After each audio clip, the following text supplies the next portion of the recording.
So I left off with the section, what in Christ's name do they have people worshiping? And I want to move right along to Pope Francis's recent words about libertarians. The Pope made these comments in the recent past about libertarianism. The philosophy that generally says, I want to be allowed to be left alone to exercise my rights and live as a free individual and leave others alone to do the same, which is essentially what libertarianism is. You know, voluntary behavior, non-coercive behavior, live and let live. Here's what the Pope of the current church said about libertarians and libertarianism.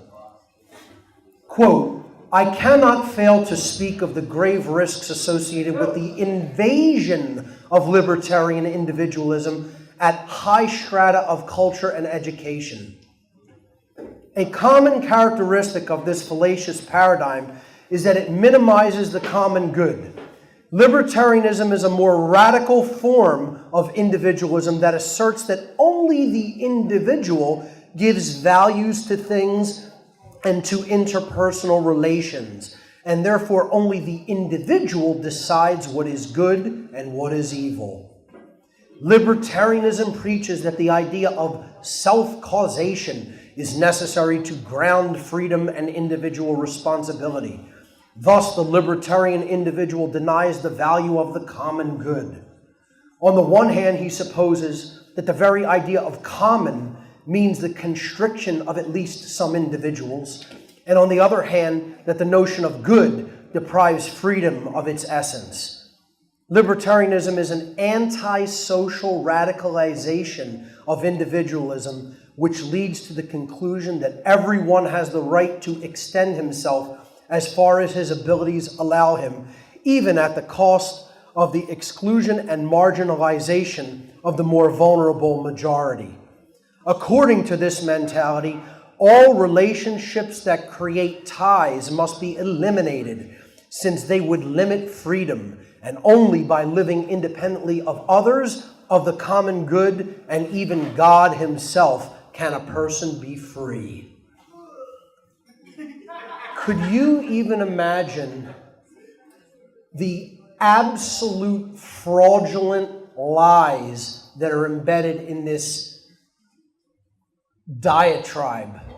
I mean, this is no Christian. This is a verminous piece of trash to try to convince people that a simple philosophy of live and let live is an ideology of pure selfishness and individualism run rampant, and saying that they believe that what they decide is good and evil. No, that's not what libertarians and anarchists think at all. They believe there's a standard for morality and that people should not infringe on other people's rights and freedom because it's immoral to do so. This guy wouldn't know anything about that because he is an immoral pedophile protector.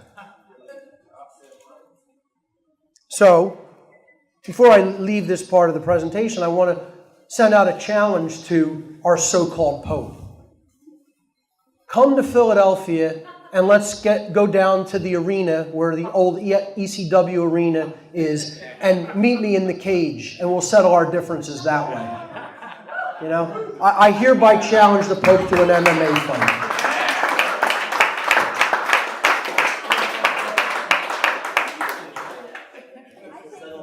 Because God knows he can't beat me philosophically. I mean, that wouldn't even be a challenge, you know. I'll give him half a fighting chance that way. Understanding the occult, as I said, is one of the critical aspects of really being spiritually awake. You know, we have to stop thinking about this notion of the occult being something that is evil and understand that it's hidden knowledge. The word occult is derived from the Latin occultus, meaning hidden. It is the study of the hidden laws of nature, those which are at work in the invisible, mental, spiritual domain, far more than those that are at work in the visible or physical world. Therefore, occultism involves the acceptance of a much wider worldview than that which is ordinarily taken by the everyday person. The occultists then may be defined as those who study all the laws of nature, both those that are readily seen and those which are much more difficult to see with the physical eyes or measuring instruments alone. Knowing how the science of these greater laws work, the occultist must then decide whether to work in harmony with these laws and help to create light and order and freedom, or to rage against those laws and join the forces of darkness and chaos. Contrary to what fake Christians will tell you, a true Christian will not shy away from the study of the occult. To understand the occult is to grasp the workings of universal moral law, so as not to create self-inflicted suffering and chaos in our lives or the world. Genuine occultism is a science based upon knowledge. It is not a belief-based system or a religion. No one can consider themselves to be enlightened without an understanding of natural law, which is most certainly a part of occult studies, whether anyone agrees with or likes that fact. Understanding natural law means understanding that right and wrong are literally built into the fabric and intelligence of creation. The existence of these occult laws and the understanding of how they work is the very foundation of true morality. Natural law governs behavioral choice and brings about consequences for behavior, both positive and negative. The knowledge of how these universal moral laws work allows us to take control over the effects we experience based on the actions we choose. We have free will to choose our behavior, but we cannot be insulated from the consequences of our behavior. Each behavioral choice carries consequence with it, and humanity will unavoidably experience the consequences of our aggregate behavioral choices. This knowledge is what the dark occultist is laboring to subvert. The manipulators use human beings to do their evil bidding, but those they manipulate will not escape the bulk of karmic consequence because they took the harmful actions and are therefore responsible for the resultant harm. This is why human beings must look into these occulted spiritual laws. It is the very knowledge that your enemy is using to conquer you, and simultaneously the only knowledge that will free you from your servitude. Those who do not understand the occult are not truly awake, and they certainly aren't true Christians. The book of Hosea chapter 4 says, "My people are destroyed for their lack of knowledge. Because you have rejected knowledge, I will also reject you from being priest for me, because you have forgotten the law of your God. And so I will also forget your children." A quote from the Old Testament. And from Corinthians, from the New Testament, "The weapons of our warfare are not of the flesh." The weapons of this spiritual warfare lies in the mental domain. It lies in the realm of knowledge and how it is being used against us. The importance of understanding the occult continued. A primary factor that prevents people from being awake is their lack of understanding of occult knowledge. Fake Christians lack this same essential factor of true spiritual awakening. We must understand that dark occultists are essentially ancient psychologists who use their knowledge of the human psyche against those who remain ignorant of how the mind works. We must learn the very same occulted knowledge that the ruling class understands about how the human psyche works and how it can be manipulated. And that's what the occult actually is. In fact, de-occulting this knowledge and bringing it out into the open for everyone to see, hear, and understand is the only thing that will ever have the potential to truly level the playing field in favor of human freedom. The ancient social engineers who designed the worldwide system of enslavement are the same priest class that invented the false exoteric religions of the world. They are the same priest class who invented and used the media, past and present, for the purposes of mind controlling the naive and ignorant public. So, this image here is a depiction of the ritual that takes place yearly in the California redwoods called the Bohemian Grove, and the ritual is known as the cremation of care. And they are literally immolating care. They call it dull care. They want to destroy the empathy that a normal human being would experience in doing the evil work that they do. And thus the ritual is the burning away of one's conscience. That is what it ritualistically symbolizes, the immolation of conscience. Now, these occultists, will say, will put their media on this and say, there's nothing to see here. Nothing whatsoever to see there. It's just the world's power brokers all gathering in the same place. Media moguls, entertainment figures, heads of worldwide multinational corporations, all gathered, all planning and plotting together on how they're going to increase their sphere of influence and control. All completely unreported by the mainstream media, telling you to look the other way. Don't pay any attention to that.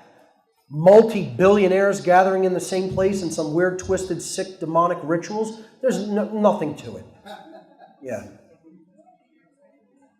Both the cultural, exoteric religions and the media will do everything in their power to dismiss any investigation into the occult, either as being nonsense or evil, so you shouldn't look into it, thus dissuading the public from the discovery of any aspect of occult knowledge. Conscience, the only way to freedom. The dark occult ruling class gives exoteric religion to the masses to get them away from the core esoteric spiritual truth of natural law. These occultists know that the occultation of natural law will always be what keeps the masses enslaved and the ruling class in control.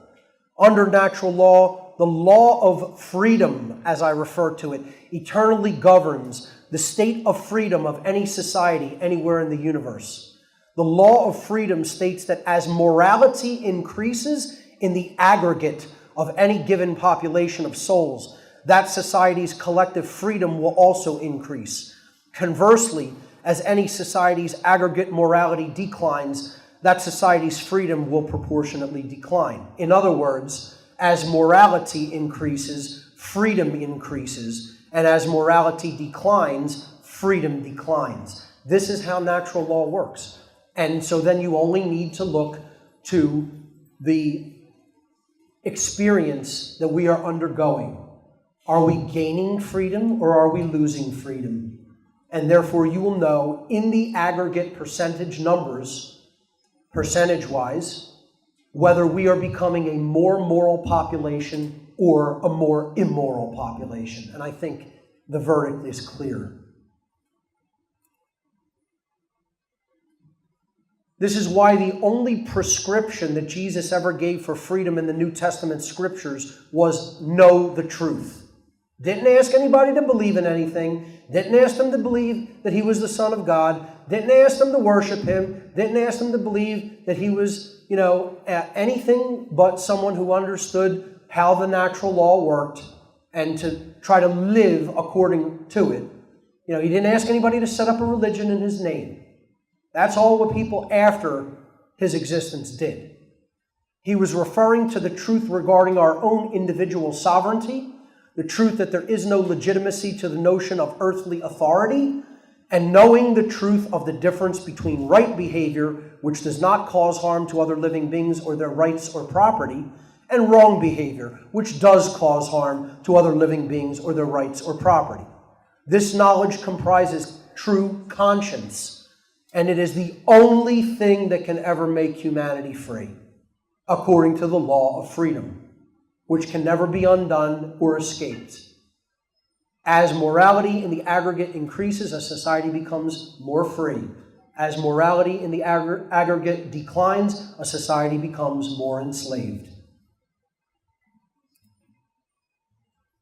This is what is meant in the New Testament scriptures as the figure of Jesus, representing the consciousness that he had, being referred to as the way, the truth, and the life. This doesn't mean that it's that he is some God man that needs to be worshipped. This is about following the example set according to the Jesus figure in the New Testament. That's the way of freedom, the truth of natural law, the way to life and not death and destruction and chaos. See, I did this entire presentation on what real Christianity is about as opposed to the fake variant that people have been given. Because even in the exoteric sense, I consider that Christianity is a religion that is to be held to a higher moral standard. The cornerstone of true Christianity is a high moral aspiration embodied in the Golden Rule.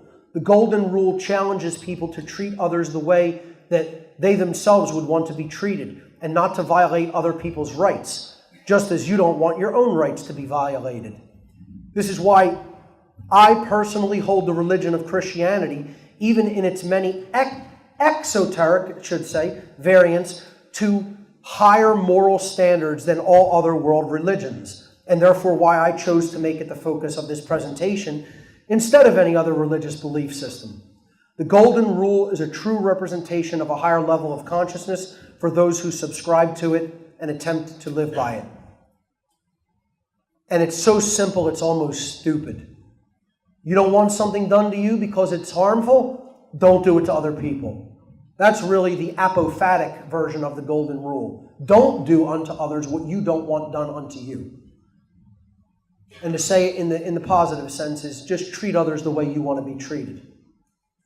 And yet, the vast majority of human beings cannot understand this. Certainly, they're not living by it. Christianity and some of its similarities to Buddhism. Buddhism, in its exoteric form, shares many similar aspects to Christianity in its embodiment of the solar savior figure of Buddha, who in his earthly incarnation and name went by Siddhartha Gautama. In its pure state, Buddhism is an esoteric philosophy which teaches natural law via the Four Noble Truths, which are tenets which outline the causal factors for human suffering and the result that we receive experientially in the real world based upon our actions, which is karma. Buddhism also discusses the remedy by which we can alleviate that suffering by changing our behavior through the methodology of the Eightfold Path. That is an understanding of natural law. It is the knowledge of the causal factors of human suffering and what we can do to alleviate that by changing those factors at the causal level. True Buddhism explains how we experience exactly what we create, the karmic consequences of our own free will behavioral choices. In its esoteric aspect, Buddhism can be said to be on a similar level of consciousness to true Christianity. Buddhism and the New Age, or as I like to call it, the New Cage movement. Just as there is fake Christianity, there are degraded forms of Buddhism which seek to embed in people a pseudo-spiritual message of total acceptance of everything, even injustice, evil, and slavery. The New Cage religious belief system is essentially a heavily modified, perverted form of Buddhism. Unfortunately, there is no such thing as meditating your way to enlightenment and world peace. This Buddhism in name only is a form of psychological warfare which makes people largely inactive observers, preventing them from ever taking any real-world action against the evildoers who are violating their natural rights and sovereignty.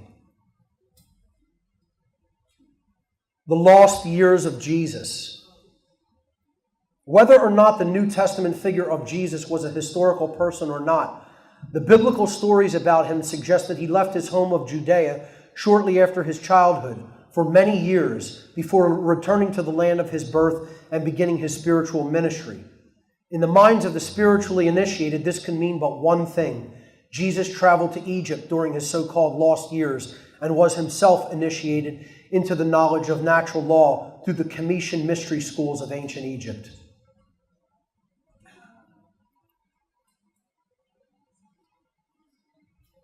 Just like they tried to suppress the resurgence of the mystery schools that were being taught at Alexandria, the new Roman-sanctioned state religion of official Christianity, or Constantinianity as I call it, began the suppression of the early true Christians, the Gnostics.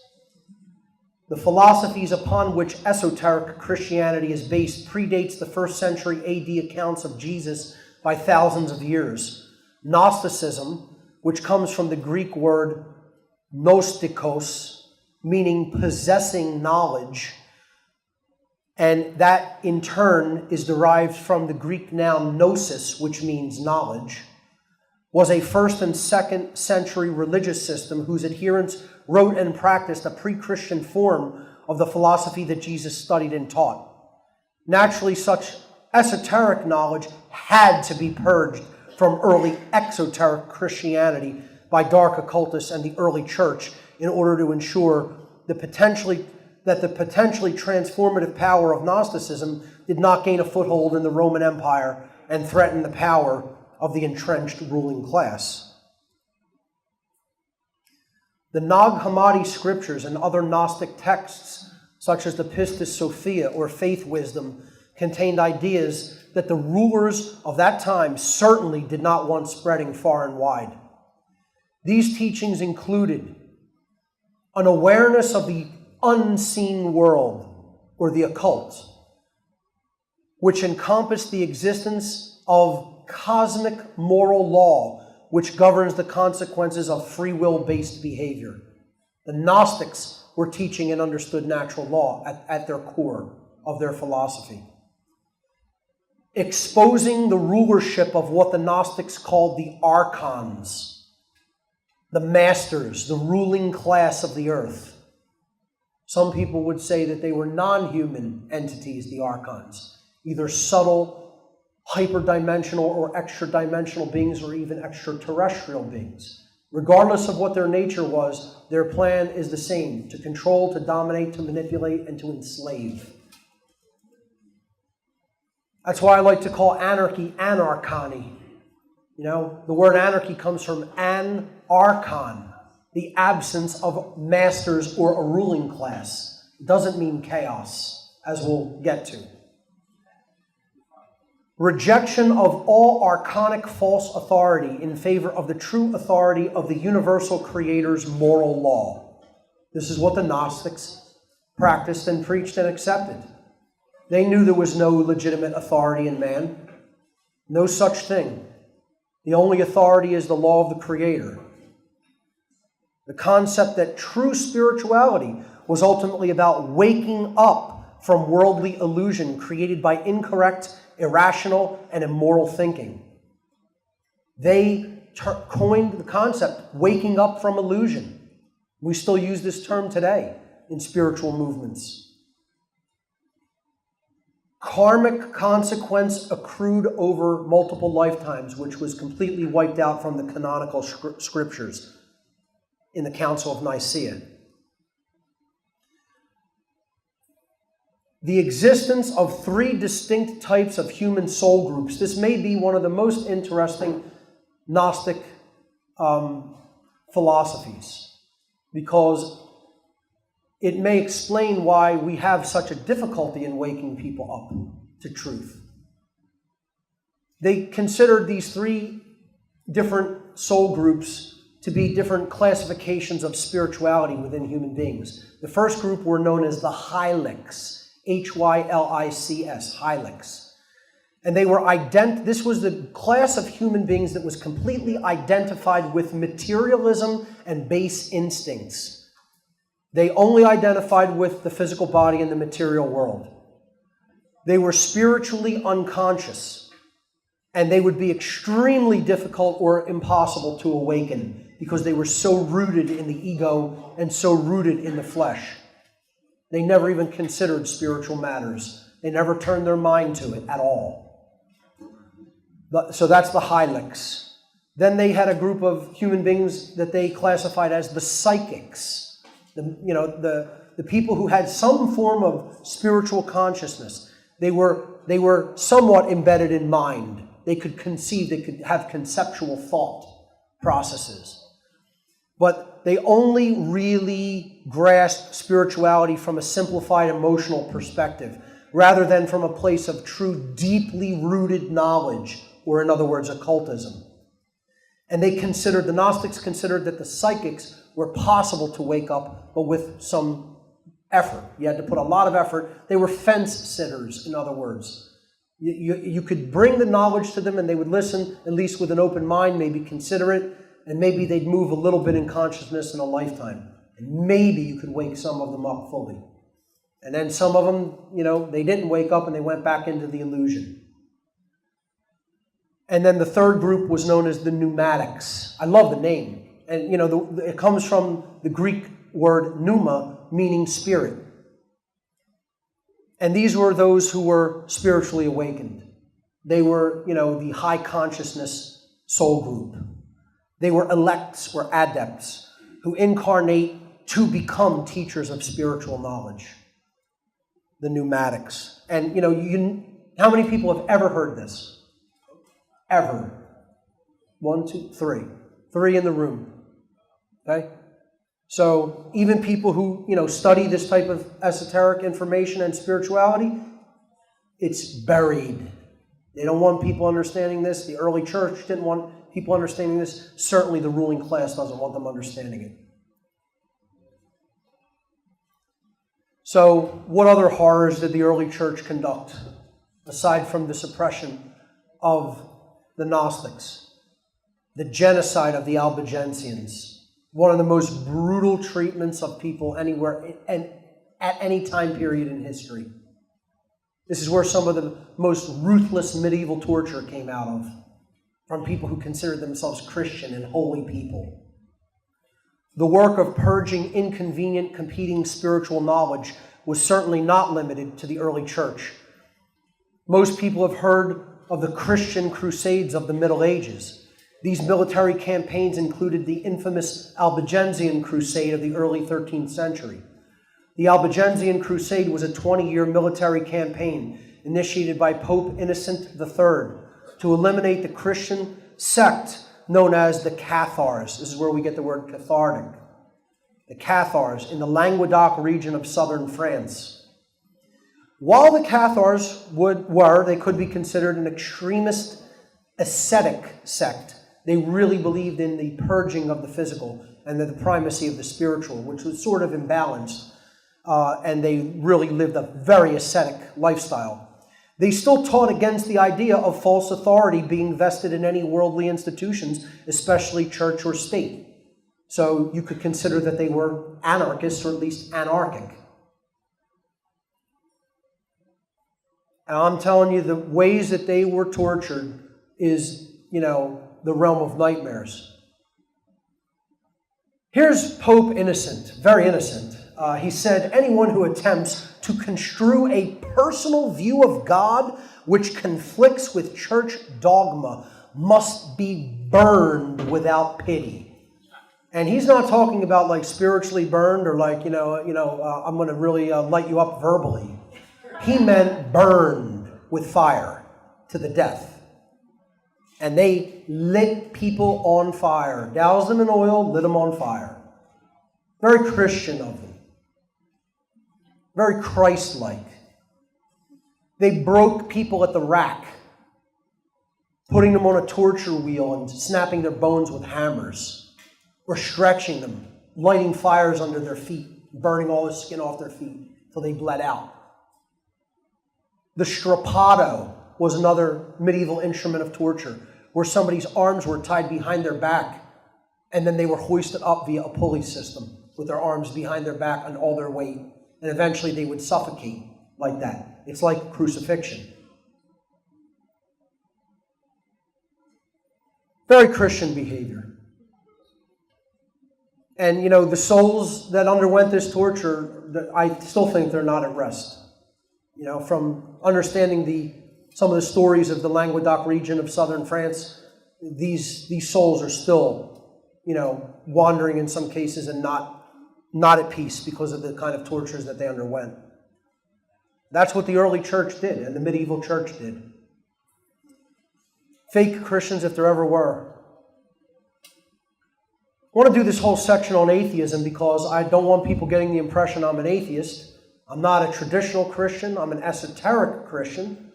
I'm a person who understands natural law and who understands occultism. But I'm certainly no atheist. I think atheism is a deplorable ideology. I think it's a childish ideology. I think it's an ideology that says, my mind, is all there is in the universe. There's nothing higher than that. This is all there is. Life is one and done. forget consciousness, forget, this being a realm of growth and experience and spiritual learning. No, it's just lights out and eternal blackness. Well, you're free to believe that, certainly, as foolish as I think the belief is, but I don't think that's going to really be any kind of an incentive to improve anything, least of all yourself. Certainly not the human condition. In general, to be an atheist means that one believes that there is no God, creator, or higher power. Atheists discount the existence of the spiritual domain. They believe that the universe is only governed by physical laws, which came from nothing for no reason or purpose. They believe that there are no spiritual laws which govern behavior. They believe the universe is essentially a random, chaotic place, so it is up to man himself to impose order upon each other and dominion over nature. Atheists take on the materialistic and existential worldview that the physical world is all there is, and there is no consciousness beyond our life on earth. Yet, folks, and this is why I call them the statheists, because they are statists, almost invariably. I can't take credit for that. My drummer, Dan, actually came up with that. So I'll credit him there. At least that's who I heard it first from. I don't know if he made it up. But if he did, that's awesome. Almost all atheists are religionists. See, just because they don't accept a higher power or a God, do not think they do not have a religion. Because atheists have a religion, my friends. And that religion is called government. Almost every atheist I know devoutly believes in this religion.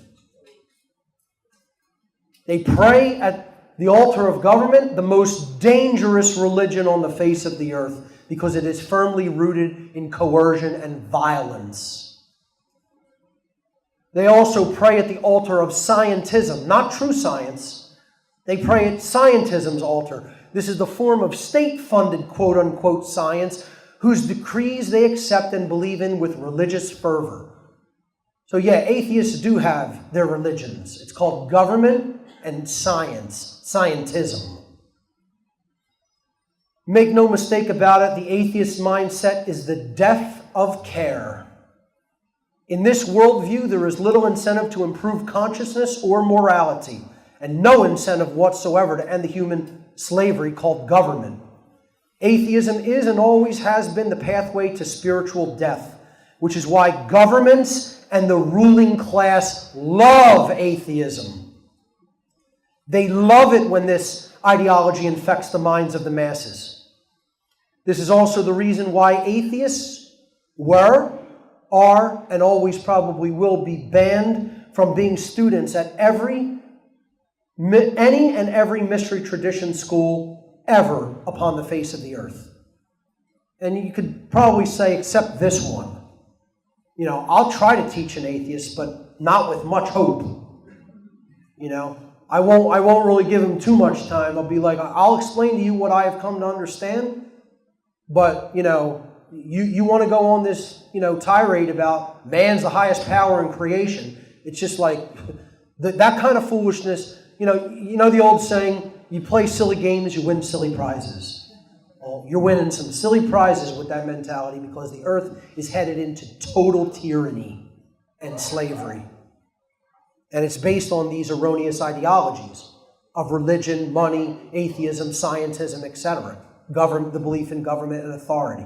These are all religions. So I say, God save us from the statheists. The mystery tradition schools viewed atheists as completely incapable of learning the truth of natural law and how it works. Atheists do not accept that they are subject to universal spiritual laws because they deny the very existence of the creator of those laws. Atheists believe that man is the highest power in creation, which is why they have been considered unteachable by every esoteric philosophical school of thought in human history, including the Commission mystery schools, including Freemasonry, including Rosicrucianism, including the schools at Delphi, the ancient Greek mystery traditions at Delphi and Eleusis. Every one of the mystery traditions nullified atheists in their ranks. And they said, come back when you accept that a higher power than man exists. And that's still done today in the Masonic lodges and Rosicrucian lodges. Atheist anarchists, quote unquote, often use the slogan, no gods, no masters. You see this big in the punk rock scene especially. Believe me, I know, because I hang out in that scene a lot. And, there's a ton of atheists in it. There's a ton of stateists in it, rabid statists, rabid leftists, rabid communists. And let me tell you what another thing there is in that scene. Nihilists. Nihilism is just rampant in the heavy music scene in general, of any kind of extreme or heavy music. Just people who say, humanity's fucked, don't care about anything. We feel sorry for the people who do care about anything, they'll say. I'm like, you don't understand. I don't care creates a prison for all of us. That's the exact dynamic that's going to put you in a prison. And I don't mean a physical prison. I mean a spiritual prison and a prison of tyranny on earth. They use this phrase, no gods, no masters, implying that the natural law of morality does not exist. Without an understanding that a higher power than mankind does exist, and without an understanding of the consequences of natural law, a proper understanding of true morality can never be truly achieved. Atheists and others who dwell in such deep spiritual ignorance will inevitably lead the world only toward more chaos. The phrase shouldn't be no gods, no masters, folks. The proper saying of what anarchy really is no masters, no slaves. That's what anarchy is.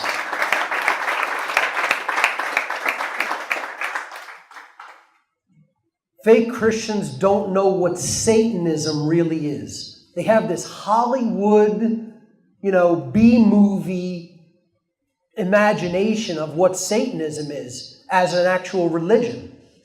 And I'm telling you, their head is up their ass on this one. And there's no telling them. I tell people, look, if you want to know about Islam, you'd probably want to go to an imam at a mosque and ask them about Islam because they're a priest in that religion.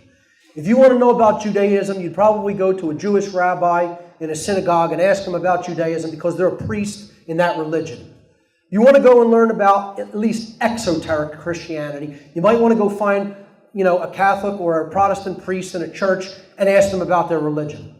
Well, folks, I was a priest in Satanism. I was a priest in one of the largest bodies of public Satanism that exists on the earth, called the Church of Satan under Anton LaVey, who personally appointed me as a priest in the Church of Satan. So you would think that a former priest, would know a little bit about the tenets and doctrine of the satanic religion, would you not? Yet, I'll have Christians tell me, so-called Christians tell me, no, what you're saying isn't Satanism. Satanism is the worship of this being that is this devil depicted, and it's Lucifer, and it's the archenemy of God, etc.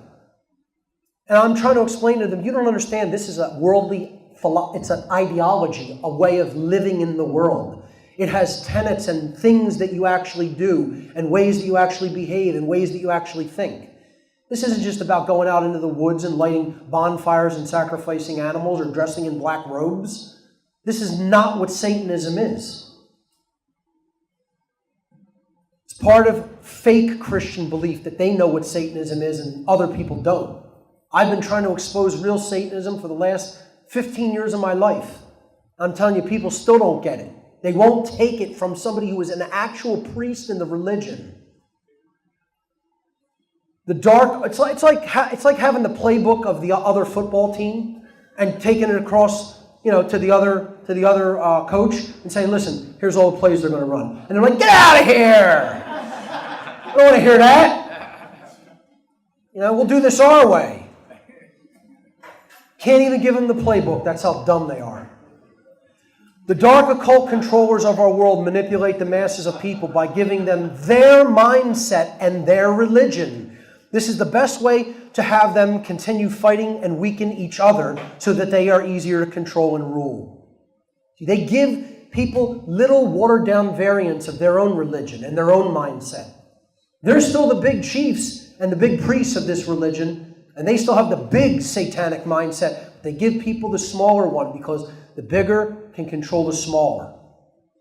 I call it mini-me Satanism, is my little coined term for it. They're Dr. Evil, and they give the public the mini-me version. This is the best, okay, so an understanding of true Christianity. In an understanding of true Christianity, you must understand what its polar, mistake in the slide again, I apologize. To understand true Christianity, you must understand what its polar opposite, Satanism, really is. Fake Christians refuse to understand genuine Satanism, but an authentic Christian has knowledge of the occult and can discern between light occultism and dark occultism based on how that knowledge is being used. Satanism is an ancient occult religion comprised of diverse, interconnected networks of worldwide adherents. At its ideological core, here's what Satanism really is. This religion postulates that knowledge of the human psyche and knowledge of the laws of the universe should be occulted or hidden and held only by a few human beings. It is much more accurate to perceive Satanists and dark occultists in general as ancient psychologists, as I've said many times, who hold and wield hidden information in ways which exploit those who remain ignorant of that information. The belief in Satan as an anthropomorphic deity instead of a set of ego-driven values and a way of being in the world is a misconception which leads people to a lack of understanding of real Satanism's agenda and their control and manipulation of our world. And it leads them to an inability to identify the true enemy. This is how I described the network of Satanism and dark occultism in my presentation called Demystifying the Occult, Part 2, Satanism and the Dark Occult. You have the general public that they want to exploit and use to do their bidding and to do their dark, evil work. And so they take them into the lower ranks. They filtrate. They have a vetting and filtration system of publicly known dark occult organizations. These are very low-level organizations as such that I was involved in. I'm not telling you I was up there with the absolute elite of the world, because I was not. I was at this level above the general public, at the bottom of that pyramid. Church of Satan, Temple of Set, Order of the Evil Eye, etc., so forth. You're talking about vetting and filtration systems where they're trying to identify what skills do you have, how can you help us? How can you do our great work of evil? Then you get up to higher level and you get the financial, political, and religious and media organizations that are controlled by these occultists at the highest level. Governments of the world, banking institutions of the world, media institutions, exoteric religious institutions. You go to a higher level above that in this pyramid of control, and you get to the higher level dark occult orders and think tank organizations. Now you're into Council on Foreign Relations. You're into the Royal Institute for International Affairs, the Club of Rome, the Trilateral Commission, the Bilderberg Group, the Tavistock Institute of Human Relations. But even above them, there's a higher level of the dark occult, and this is the ancient ruling class bloodlines. This is the sector that you do not join, and there is no initiation into. You are born into it through blood, the end. That's it. And that's who's ultimately this priest class at the top is. They're the black Venetian nobility. That's right. And people better get that through their heads. They need to understand that. You're not born into the quote-unquote, you're not accepted into the ranks of the so-called dark Illuminati. You're born into it. That's it. And you don't leave it either when you're up at that level. At my level, you say, I'm done with this and I want to get out. And they're like, get the fuck out of here, boy. We don't need you. We were using you. That's it. I was being used like a pawn in a game I had no knowledge of and didn't understand at all. You know, when the pawn says, I don't want to be involved anymore, they're like, well, get off the board. Don't bother us, though. You know, I don't know where the bodies are buried, so to speak. I never got into that level. My conscience never let me get into that level. But you get into that level and you do know where the bodies are buried, you're not walking away easily. You know, they laughed at me walking away, saying, go pound your head against a brick wall, concrete wall for the rest of your life. You ain't going to make an impact on this world. It's untrue. I have. However, in a way, they're correct. It's like I do feel like I'm banging my head against that wall because people in the aggregate sense still are not really listening at all. That's why I need more help. And people who are doing this kind of work need a lot more help. We need help from you. You gotta be the next one up here. I don't want to do this forever. I don't want to do this myself. You know, forget about sitting in the audience. Get your stuff together, get your grammar together, and get up on the stage. That's what I want to say.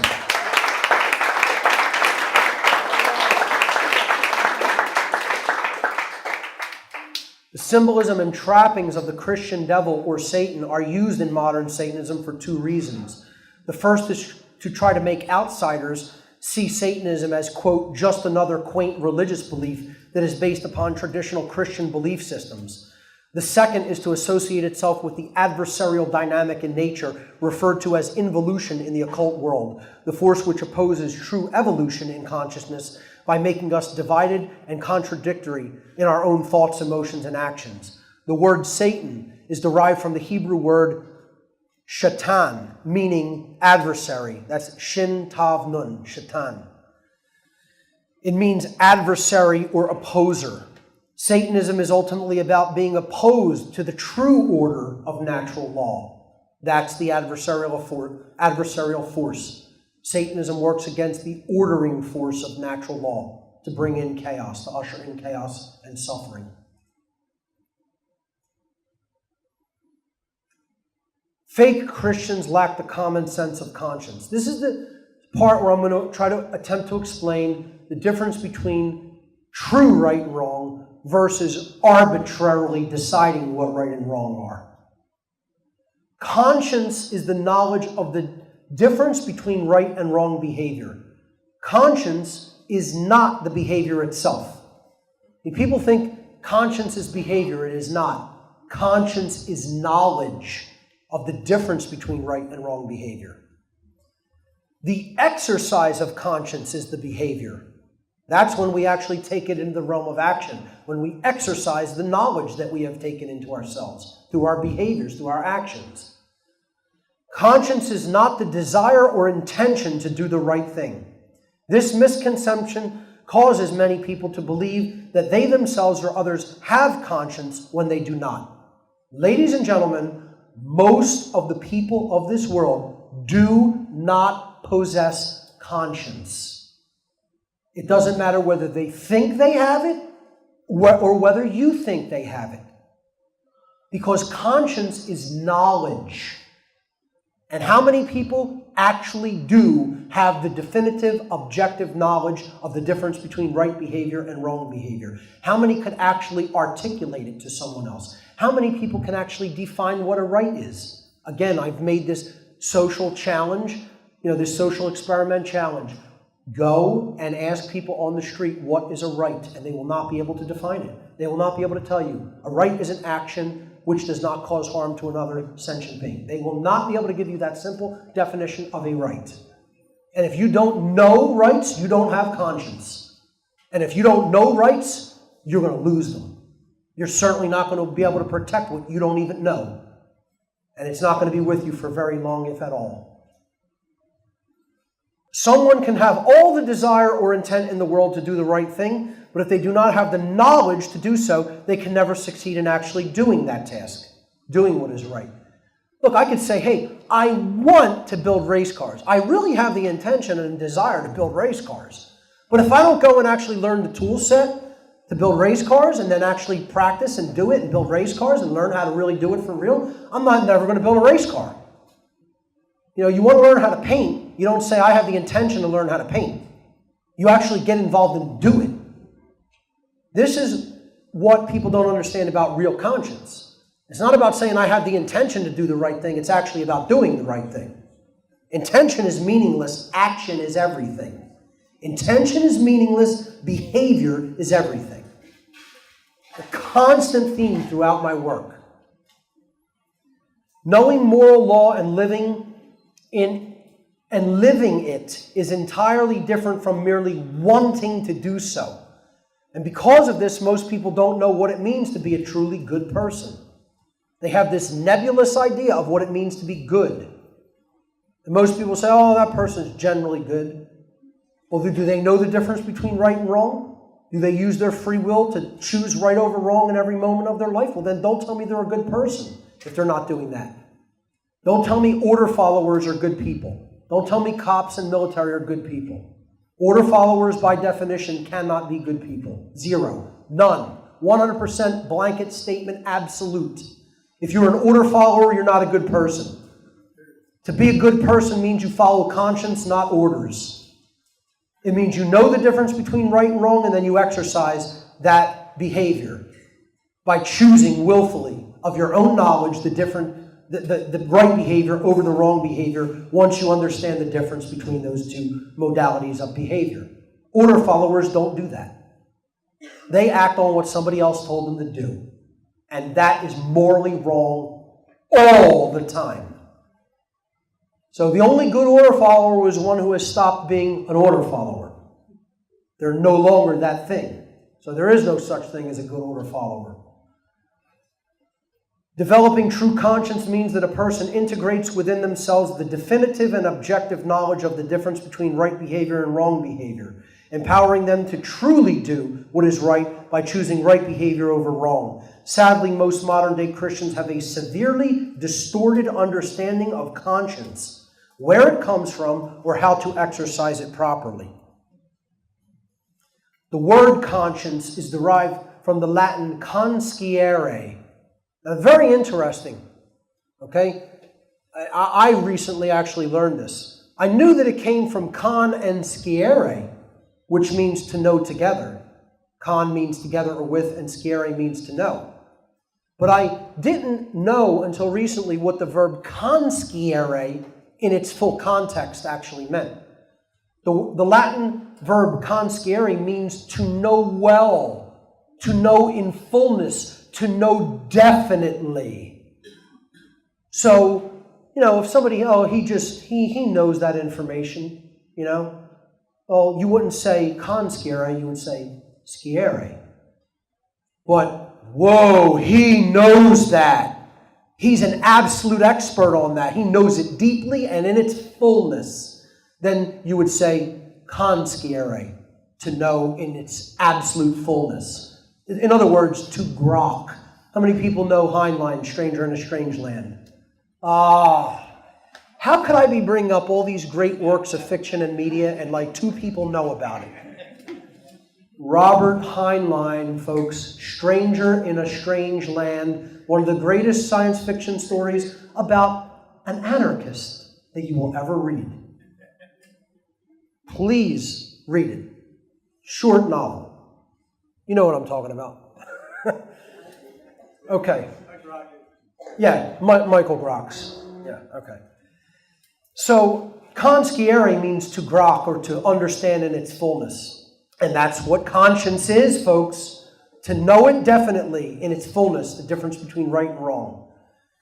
So, that in turn comes from, as I said, con meaning together or with, and the Latin verb sciere meaning to know. Literally, conscience means to know together, to be all on the same common sense ground, all on the same page regarding what's right and wrong. In other words, to have common sense. It is all too uncommon and lacking in our world. If everyone knew the essential knowledge of conscience, we could establish the common sense understanding of morality on earth, where everybody understands right and wrong. But this is humanity's main stumbling block. It doesn't know definitely the common sense knowledge of conscience. The worldwide system of violence, theft, and coercion that exists now is built upon that ignorance. Natural law is not difficult to grasp, quote unquote, advanced spiritual teaching. Like I said in the morning session, folks, this is the remedial class. This is not the high-level spiritual stuff.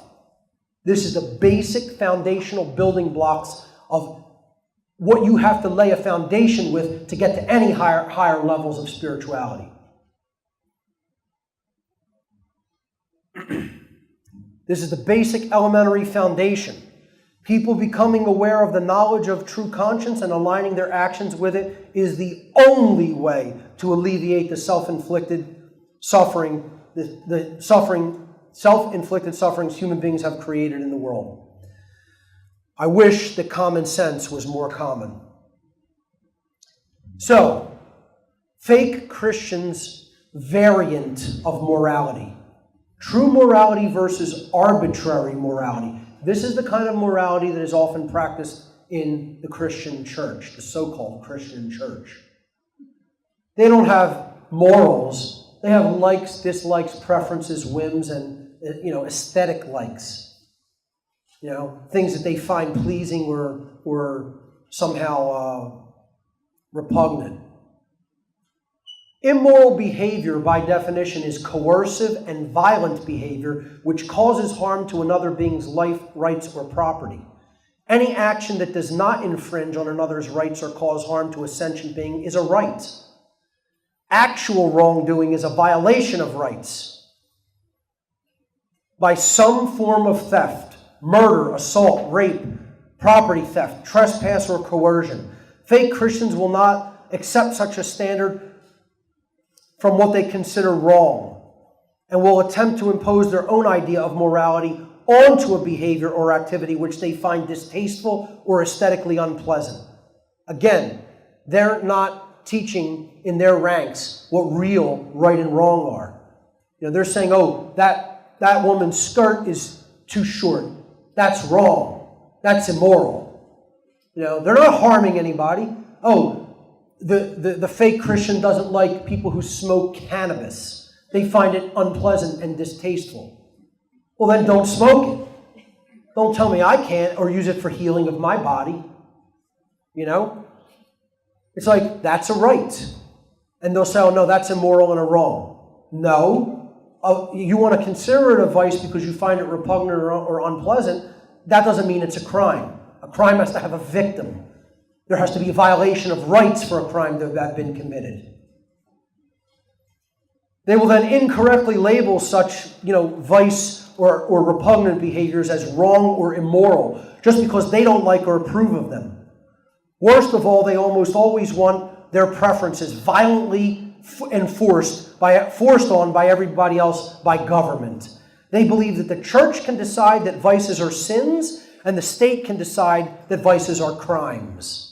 Neither of which is true. Such arbitrary morality is the freedom-destroying force of moral relativism at work in our world. This is what to eat from the tree of the knowledge of good and evil really meant in the book of Genesis. It meant that you don't attempt to truly learn what right and wrong are inherently, but rather you consider yourself to be the arbiter or the decider of what right and wrong are according to your own liking. That is what to eat of the tree of the knowledge of good and evil meant. It means you're propping yourself up as God and saying, I will decide what right and wrong are. And you know what that's called, folks? That's called Satanism. It's not Christianity. Now, don't tell me that Bush Jr., little boy Bush, the decider, was a Christian. He's a member of the old religion, if there ever was one, and his daddy's one of the big, high-level top priests in that religion. Absolute Satanist. Him and his father and his whole family. The sheriffs of the SS of Germany. High-level Nazism. Come over here to the United States and infect the intelligence agencies here. The exercise of discernment and judgment is another commonality shared by true Christians and lacking in the fake ones. The only leap of faith that a person must make is that truth exists and that you can know it. With truth, matters regarding morality can be discerned as true or false, and correct judgments can be made and acted upon. True Christians studied and obtained the knowledge necessary to discern truth from falsehood, which is required to exercise conscience. They employ this spiritual discernment without relying on any worldly governing authority to tell them what is right or to tell them what to do, least of all the church or the state. It is a false Christian idea not to judge other people's wrong and harmful behavior. This whole adage, judge not lest ye be judged. This is exactly the kind of looking the other way that has plunged our world into the abject slavery and chaos that represents the current human condition. Judge not lest ye be judged refers to judging according to your own likes or dislikes. Now, don't judge right and wrong for yourself. That's not for you to judge. That's for you to learn correctly, to get your grammar right about it, so that then you could get your rhetoric or your actions right about it. It referred to judging according to your own likes or dislikes, whims or preferences, what right and wrong happen to be. It does not mean to stay silent and not call other people out on their violent or coercive immoral behavior. This is why we're in the mess we're in. People won't say to each other, hey, you're wrong. You don't have the right to do these things. You don't have the right to coerce people like this. You don't have the right to violate people's rights like this. How many people have the balls to call people out on their bullshit like that? Not many. And lots in this room, yeah. Now, rhetorical question. I know we're here, yes. But I'm talking about out there, how many people have the balls to do that? Not that many people. They want to look the other way and they want to make excuses for other people. And that's just going to get us more of the same. True spirituality is rooted in true freedom. How many Christians will you go and ask, as I asked this morning, that will tell you that the ultimate goal of true spirituality is freedom? At all. Hardly any. And I mean freedom in all the senses. Spiritual freedom, mental freedom, and physical freedom. True Christians have the knowledge of the causal factors of the current human condition and know the universal law of freedom, that freedom and morality are directly proportional to each other. An authentic Christian understands that freedom is a natural right gifted by creation, and that freedom and spirituality are inherently connected and can never be separated from each other. Freedom is the purpose and goal of true spirituality. You know, how many Christians will say that or tell you that? They don't know it themselves, they don't care, they don't talk about freedom. Freedom's against their 501c3 tax-exempt status, as I'll get to.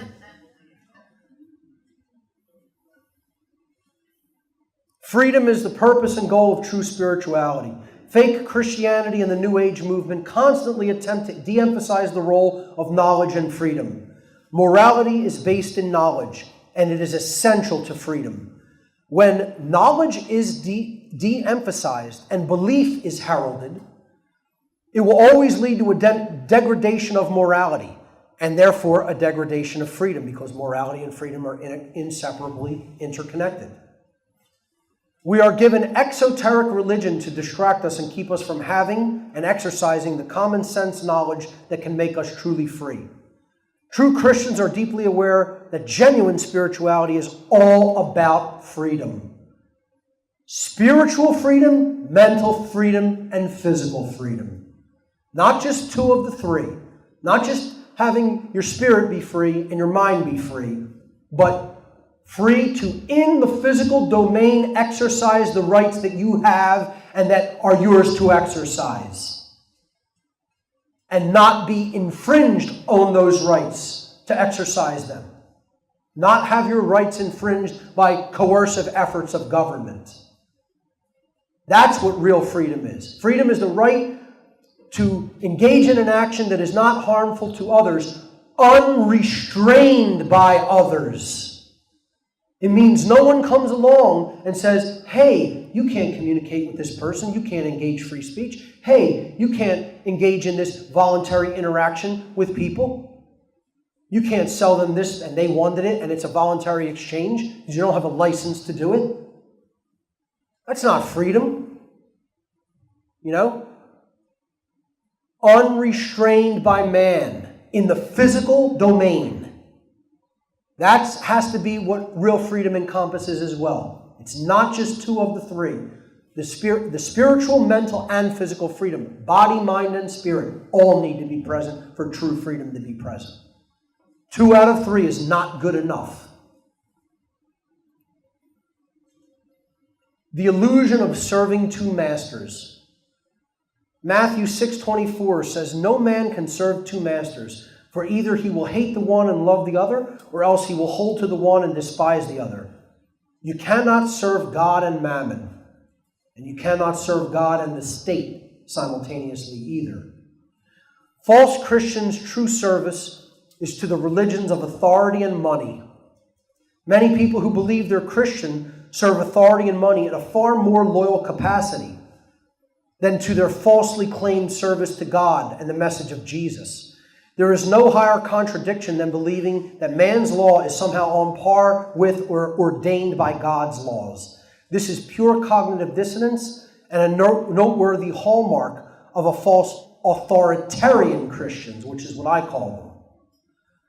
The mammon-worshipping prosperity Christians are no better, invariably putting the God of money far higher than the God of creation in their warped belief systems. Because of the widespread practice of serving two masters in exoteric Christianity, you will never see any Christian ministers or preachers speaking out against things like usury or war, because such talk would both go against their true religion of money and authority, and it would threaten their 501c3 tax-exempt status. That is why these fake-ass Christians will never say anything out against the state. They will never speak out against immoral, aggressive war. They will never speak out against usury in banking institutions because they want that money rolling in off the collection plates, and they want it all. They don't want to have to say, hey, I'll criticize government, and then the government will say, okay, well, you have to pay us taxes then. No, government has a tight little arrangement with the religionists, the fake religionists, and they say, we'll give you tax-exempt status, but you can't say anything to your constituency bad about us. Don't ever tell them that we're the devil. Don't ever tell them that we're not in line with true Christianity. No. You'll never hear a fake-ass Christian minister saying any of those things.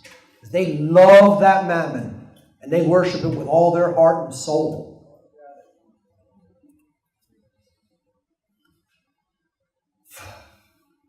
So they'll tell you submit to the government, while they are completely at odds with themselves serving two masters, largely the God of money. The state, the police forces, the military, the so-called Constitution, which is just more man's law. Stop worshiping this shit. These are false gods. And all the false Christians just eat it up with a spoon and a straw. They can't get it in fast enough. They can't suck it down fast enough. Government is a cult and nothing more than a euphemism for slavery. A true Christian knows that everyone has the exact same rights, and no one has any more or less rights than anyone else. Everyone in this room, everyone throughout the world, everyone throughout the universe has exactly the same rights. Nobody has more rights than me or you. Nobody has less rights than me or you. A true Christian knows that since rights are not created by humanity, but are the birthright endowed to us by the creator of the universe, no human being or group of human beings can ever grant rights to or revoke rights from anyone else. You can't say, hey, listen, We know that murder and theft is wrong, but we're going to grant this group of people the ability to do these wrongdoings unrestrained from any kind of punishment, with total impunity. We're going to give them the license to be able to do these things. There's no such thing. This is a bullshit illusion. It's mind control. That's what it is. Anybody who believes in that nonsense is mind control. Okay? Right now, in this room, if I were standing instead of in Philadelphia in the state of New Jersey, I could be jailed for just being there with what I have upon my person. Now, I mean, tell me how you could do the same behavior in two different places, and in one place it's considered moral and a right, and in another place it's considered immoral, and you could be jailed and caged for it, or even killed if you refuse to comply. This is called bullshit moral relativism, and this is the total mentality of Satanism. Satanists think one thing could be right one place and wrong in another place, or right at one time and wrong at another time. They believe in relative morality. There's no such thing. This is called, all this equates to, all moral relativism like that equates to, which is what all man's law is based upon, is I'm God and I get to make up right and wrong at my whim. Let me tell you something. No one is that force, and no, they do not get to do that. A true Christian understands the truth that authority vested in man is inherently illegitimate, illusory, and immoral, and that government is simply a euphemism for slavery because it is based in coercion and violent behavior. Government is not just a euphemism for slavery, though. It is both a religion and a cult. Now, here's where the language gets even stronger. Government is not just slavery. It's not just a religion. It is a cult. This is a cult mentality, because the definition of a cult is a religion that is dangerous to the lives, rights, and freedoms of others who are not its members. A cult does actual violent deeds to beings that are not members of its ranks. And that is the definition of what government is. See, you can have a religion, and it's a ridiculous notion, it's a ridiculous belief system. You can have a religion that Fozzie Bear is the God of creation, and we're going to all bow down and worship Fozzie. Okay? And wonderful, have your ridiculous, nonsensical religion, because it's not harmful. This is where I say, even if you want to believe in pink elephants, and dancing fairy tales wandering through the sky, dancing fairies wandering through the sky, you're entitled to do that. You can be as wrong as you want. You can be as idiotic as you want, as long as the belief has nothing to do with the infringement of rights and freedom. Believing in government is not even a right. You don't have the right to even believe in that system of belief. Want to know why? Because it is affecting other people's freedom in the negative sense. There are thoughts that aren't rights. You don't have the right to think that someone else is a rightful slave. There is no right to believe that you yourself are a rightful slave. That is not a right. You don't have that right under creation to accept slavery, because that is the total rejection of the gift of free will, and that is immoral because it is harming other people's free will and freedom. That right does not exist in nature.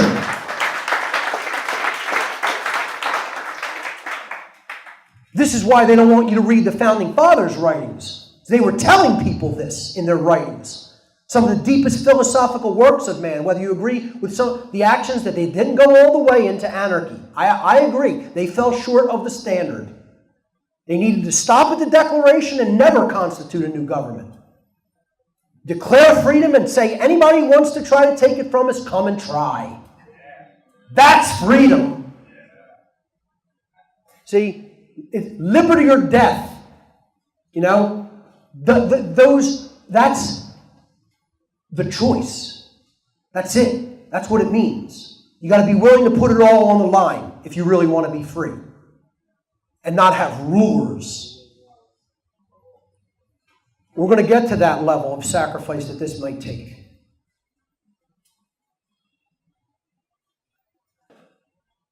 So that's what a cult is. And that's why government is absolutely defined properly as a cult. Because it is a illusory, immoral belief system that does violence to people who are not its members. See, the difference between natural law and man's law is everything. Natural law is based upon truth and principles which are eternal.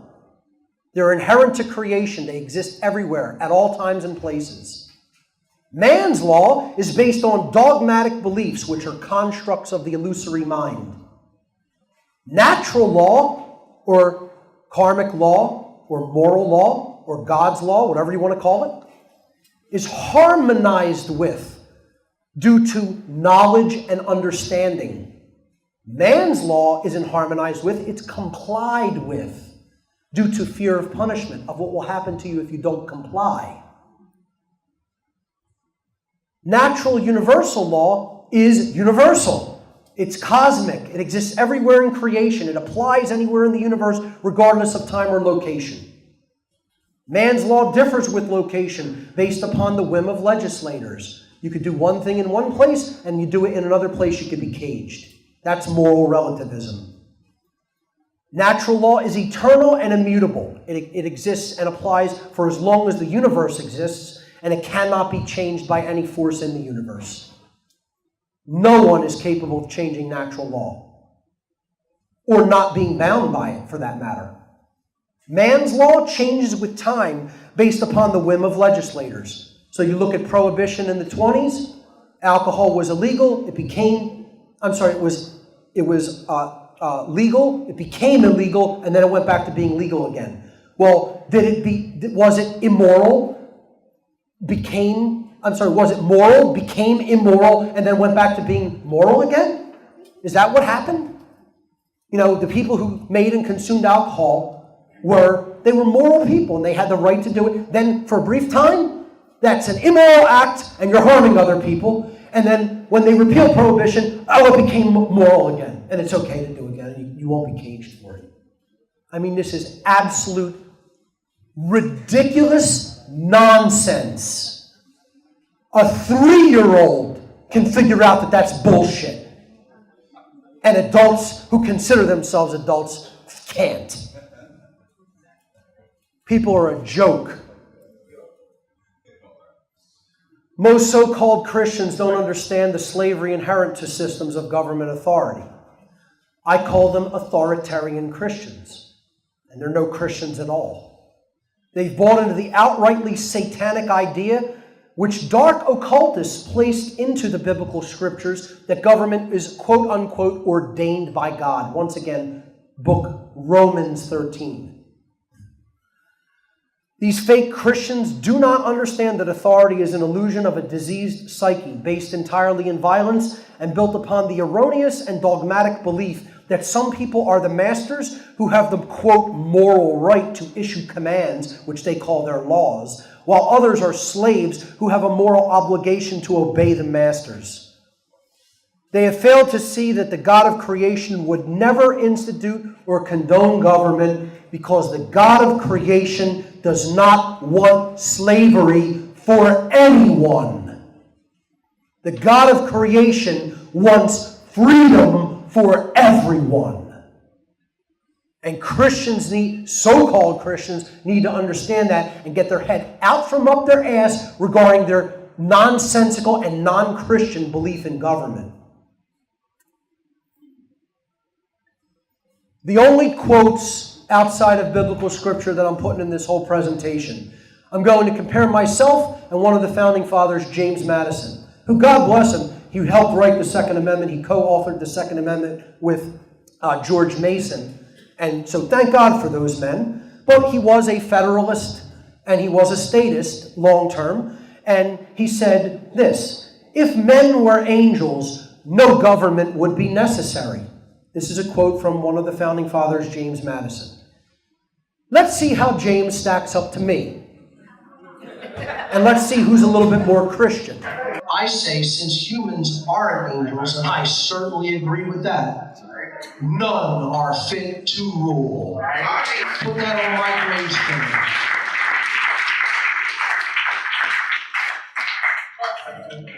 That's got to go on my headstone.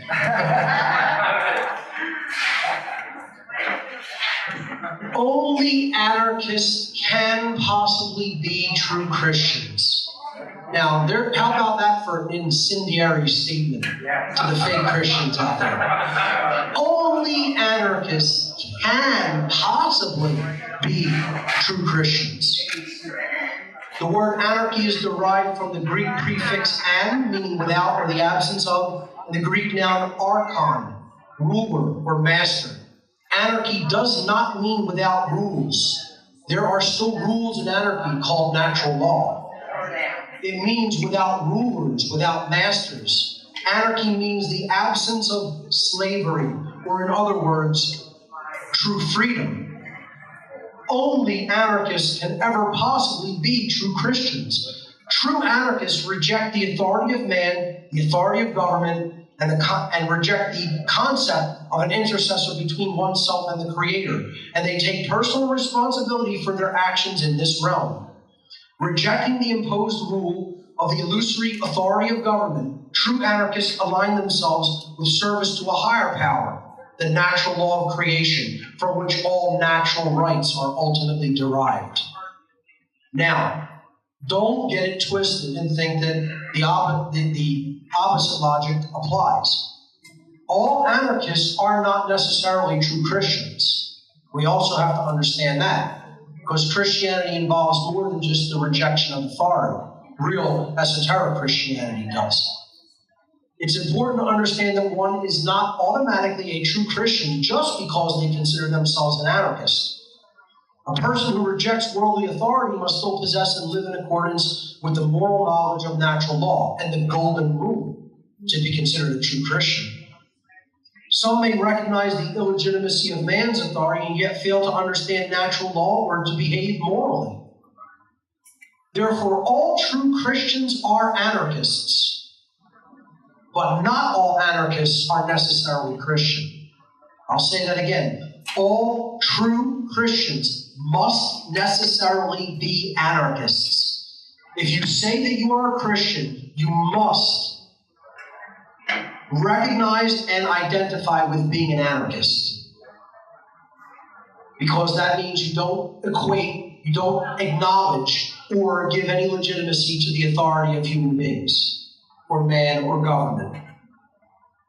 But not all anarchists are Christians, are not true Christians. Not all anarchists are.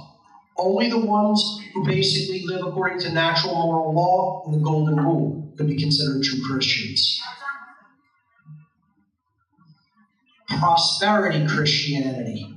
Prosperity Christianity is the belief that one obtains riches and an extravagant lifestyle because they've somehow earned the favor of God.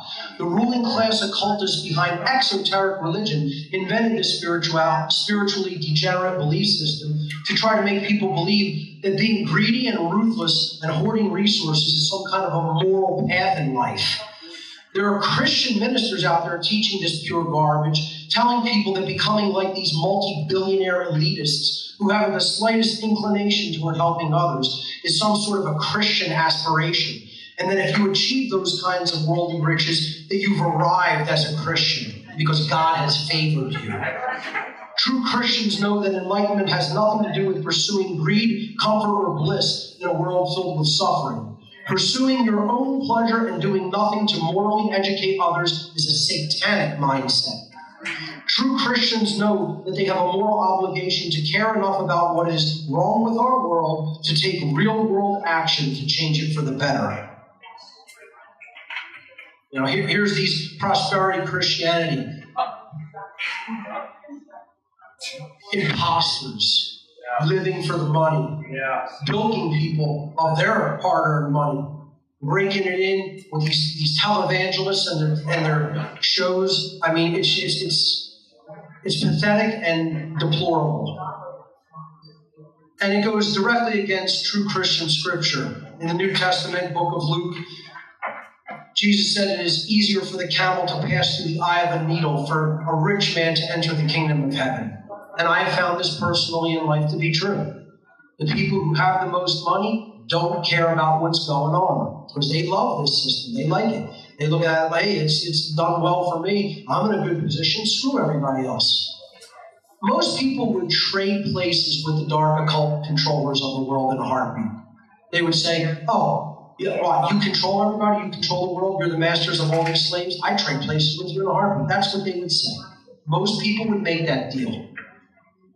They want to be the controllers. They want to be the ruling class. They don't hate and want to bring it into the ruling class. They love the concept because they want it to be them.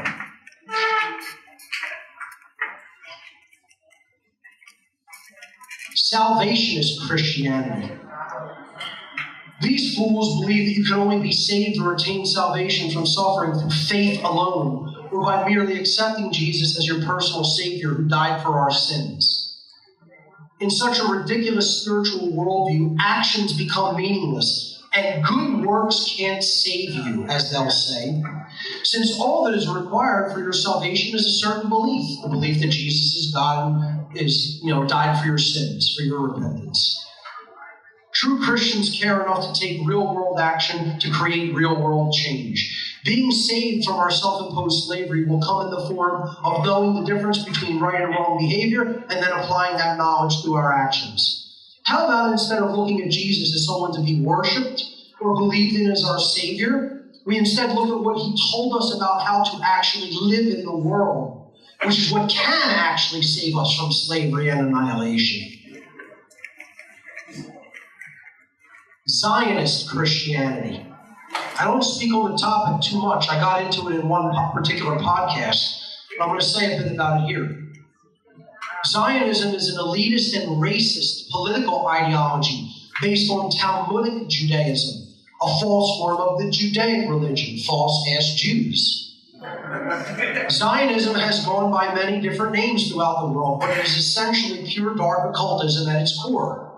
Talmudic Judaism believes in the superiority of the Jewish race and religion and the slavery of, quote, lesser people who are not, quote, chosen by God, who they see as cattle and property.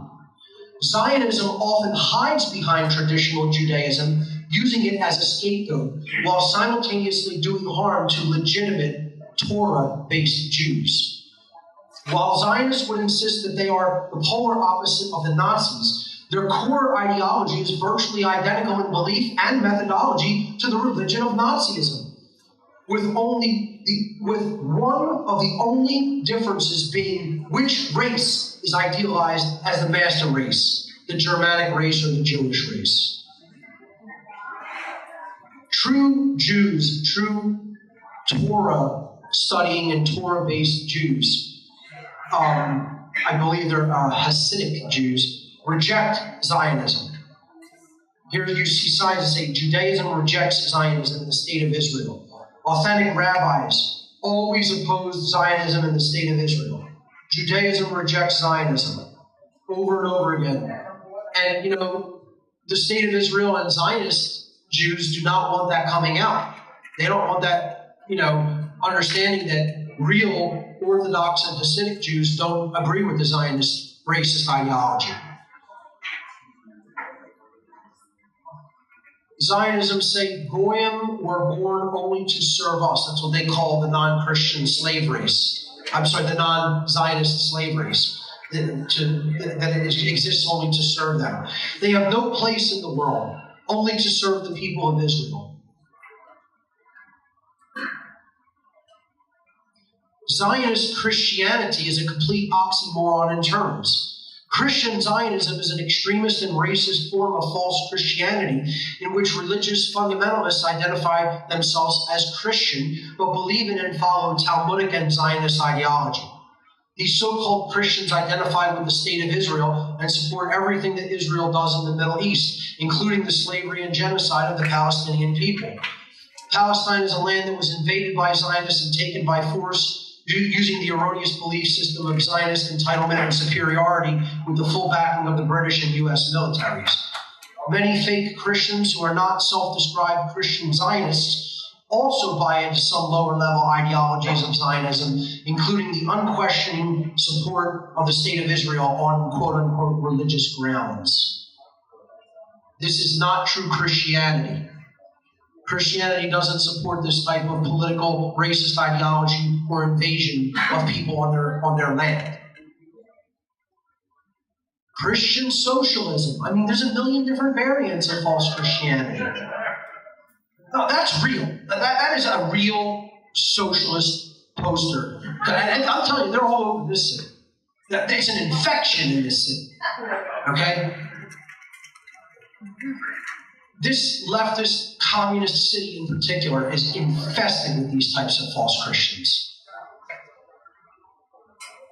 An extremely disturbing trend in the late 20th and early 21st centuries is quote-unquote Christian socialism, another dangerous form of false Christianity.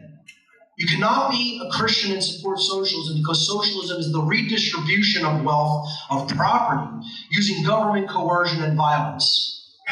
Government coercion and violence. That's what socialists support. And don't give me this crap about democratic socialism either. It's all Marxist ideology and core mentality, which came out of dark occultism. There's another, you want to know another person that was, he was basically charged to write the Communist Manifesto, Karl Marx and Engels. The dark occultists behind communism put these guys up to it so they could have their scapegoats. They didn't write that ideology.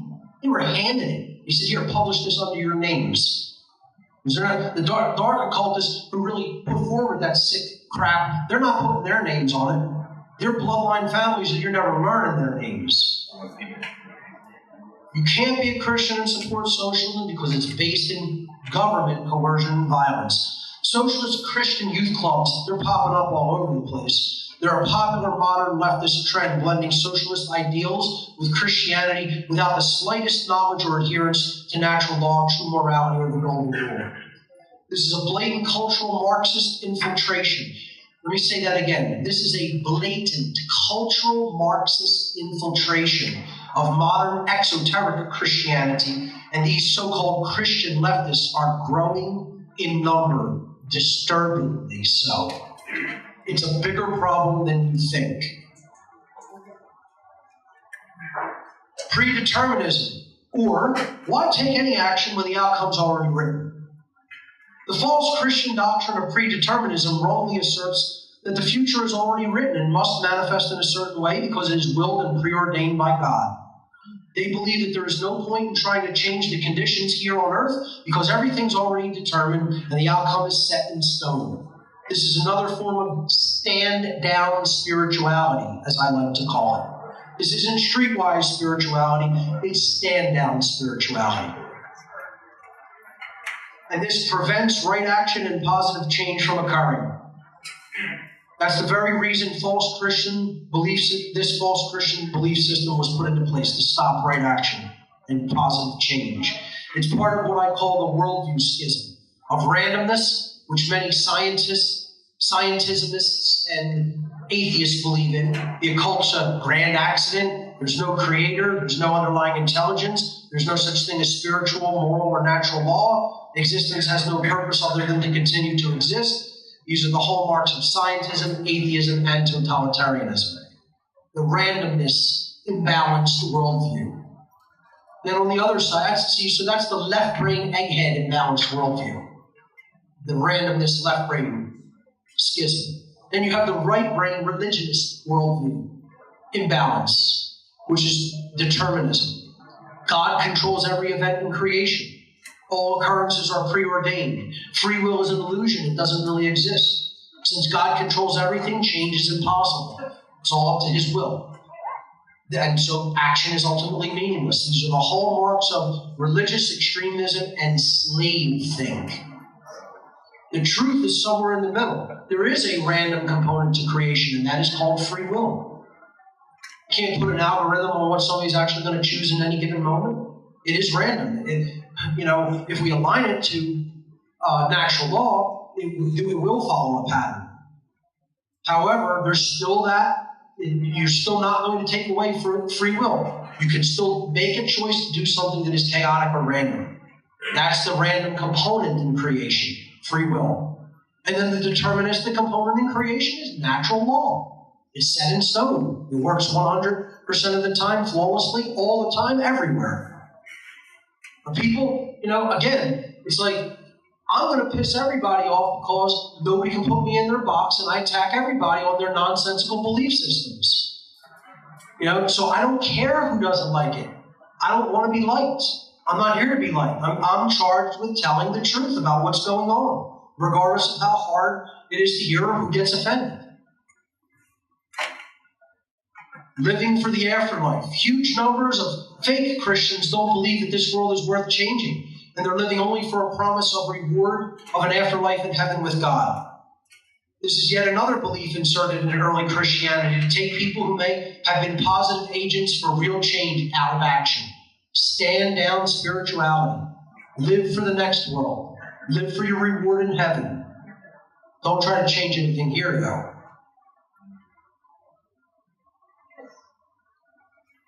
The false Christian belief that earth is Satan's kingdom, so why should I care about it?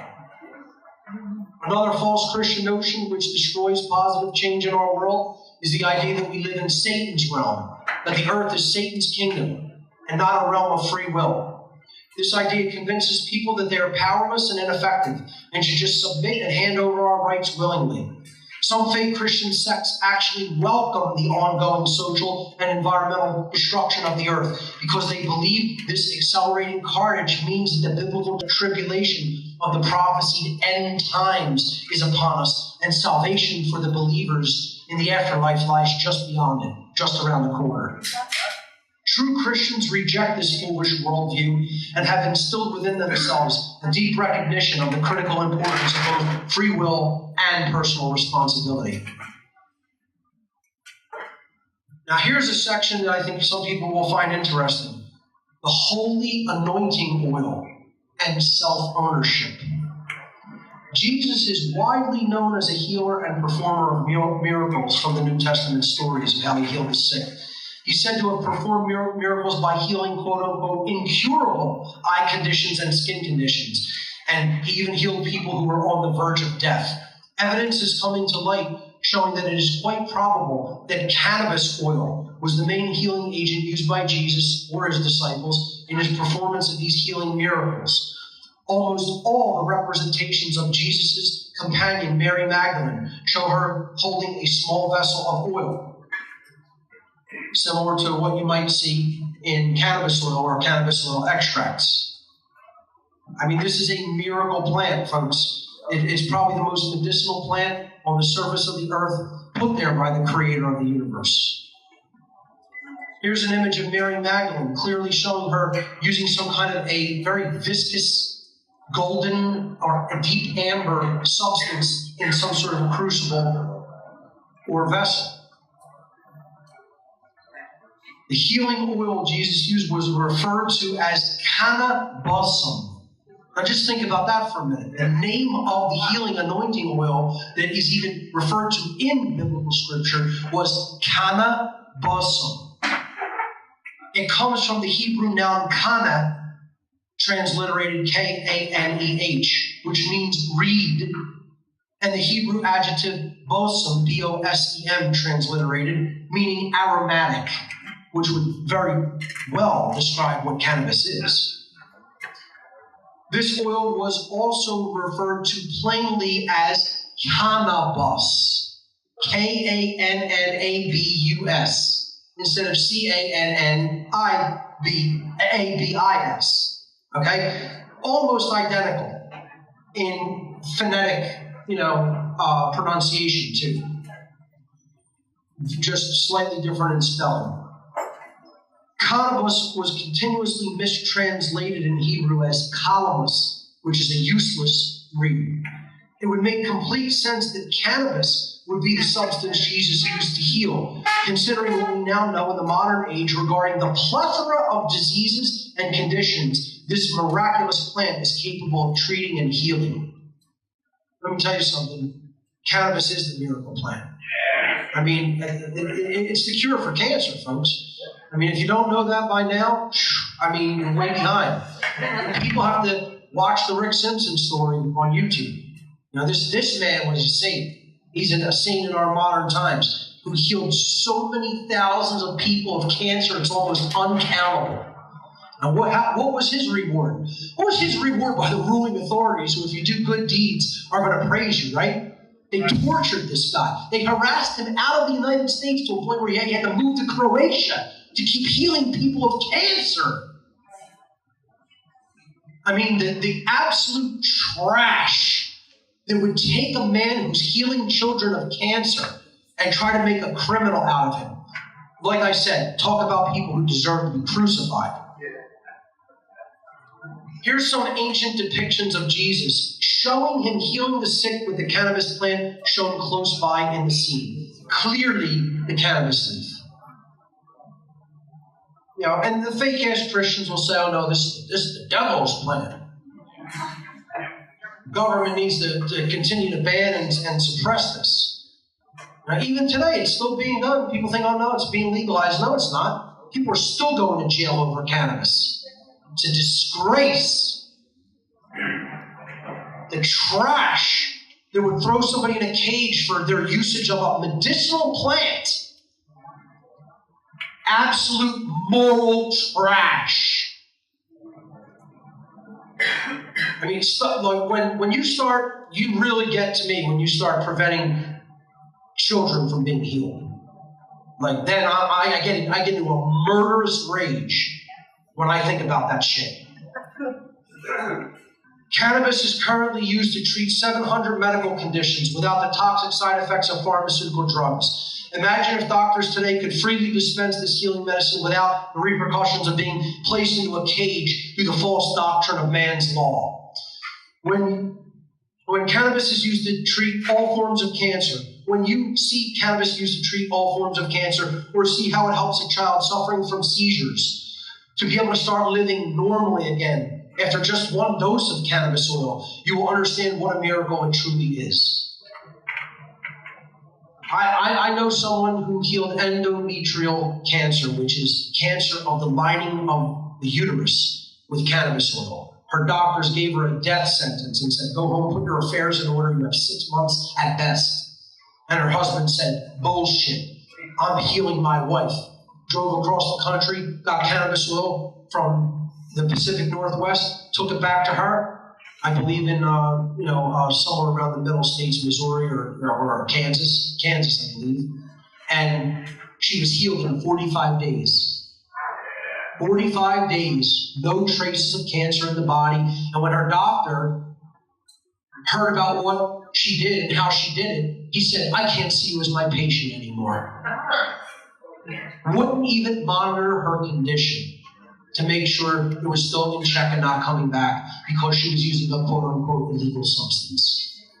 And not the absolute poison that chemotherapy is. I don't get into this topic as much because you see this sets me off. One day I'll get a hold of one of these people. A true Christian would always support the right of self-ownership and one's right to do as they please with their own consciousness, so long as they harm no one else. True Christians would also support and defend the right of sick people to access a plant created by God to ease and end suffering. And no true Christian would deny that right.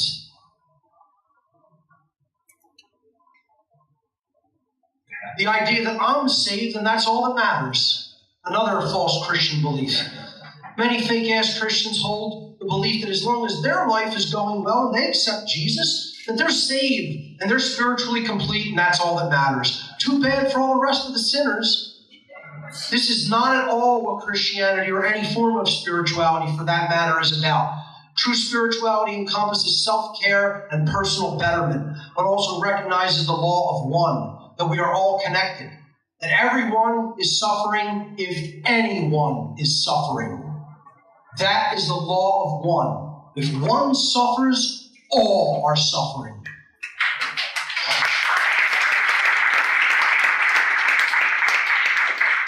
So we must develop the responsibility to help others become aware by passing along the knowledge that we've learned so that everyone can work toward spiritual betterment and healing. And here's this notion encapsulated in a pretty funny cartoon.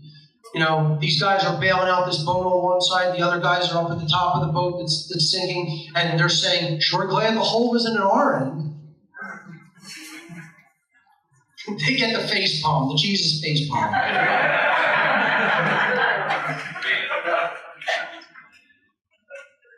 Who did Jesus oppose and expose? The three worldly dynamics that Jesus actually fought against during his lifetime, as described in the New Testament, were what I call the unholy trinity: religion, money, and government. He challenged the established religious orders of his day, the Pharisees and the Sadducees. He took great issue with the usury of the temple money changers, who were the established financial order of his day. And of course, he was convicted and crucified by the Roman government at the behest of the religious and monetary powers. This example, which faith Christians never talk about, also serves to illustrate where the true power of the control system ultimately lies. Who ultimately petitioned the government to crucify Jesus? The religious orders. And they were working at the behest of the monetary system as well, in collusion with the monetary system, I should say. But ultimately, who persuaded Pilate and the Romans to perform the crucifixion? If you believe in the physical, historical crucifixion, it was done by the religious orders, the dark occultists, the priest class. He went into the temple and took out a switch and whipped the money changers and said, "Get the hell out of here, usurers." You know, churches won't even talk of usury today at all. Won't even mention it. And there's who ultimately did the very deed of the crucifixion. But wait a minute. Did they? Did the actual government authorities do it? We'll get to that. This is the unholy trinity. Religion is the father of the trinity. It's thought control. It perpetuates ignorance. It's based upon belief. That's the real big daddy right there, is religion. Controlled by a dark occult priest class. It's the essence of all mind control and the basis for the old world order of total control and enslavement. Money is the mother of the unholy trinity. It's emotional control. It gets our emotions focused on wanting this, on the desire for more and more of it. It perpetuates apathy. Most people, as long as they have money, don't care about anything else. It's the new God to which human beings now entirely devote their care, attention, and energy. The ultimate religion. Money is an even more widespread religion than government and authority. More people believe in money as a religion than they do authority. It's the basis for the New World Order. It's the ushering in, or it's that which gives birth to the New World Order because of what people will do for money. Government is the child. It's the ultimate manifestation that comes from the father and the mother. It's the control of the physical body, physical slavery. It perpetuates cowardice. It is based upon the erroneous belief in authority, and it is the violent enforcer for father and mother. The dark occultists and the banksters. Government is the New World Order.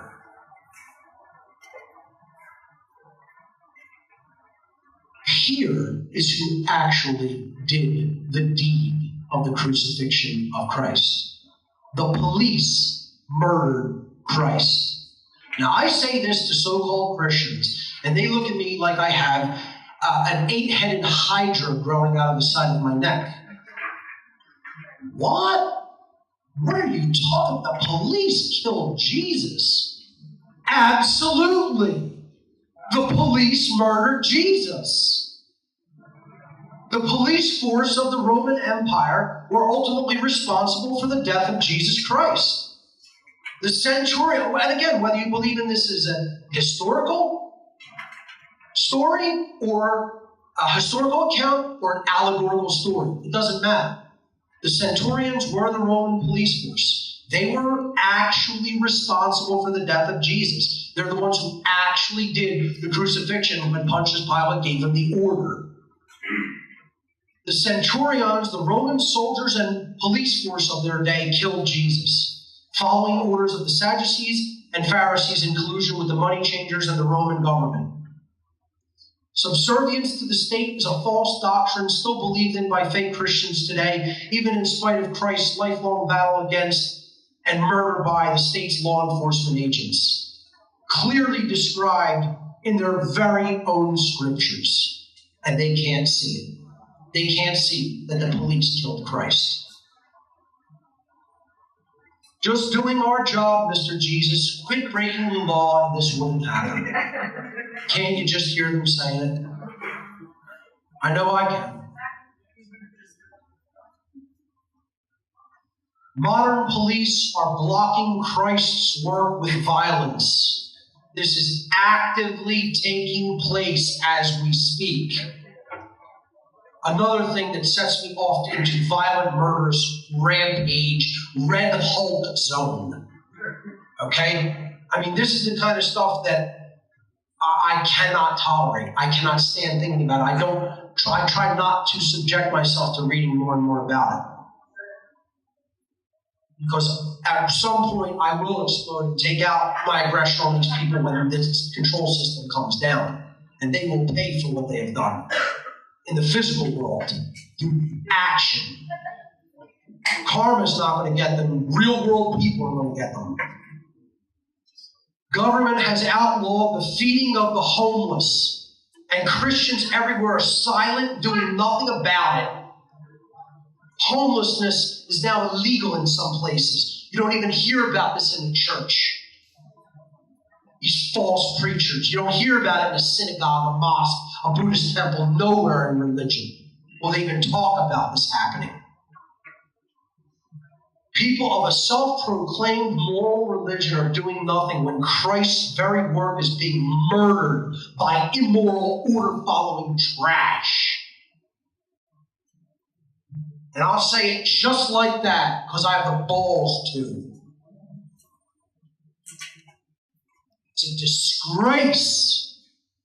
And Christians who abide by it are an absolute disgrace. They're as big a piece of trash as those police who are stopping the feeding of homeless people are. Trash.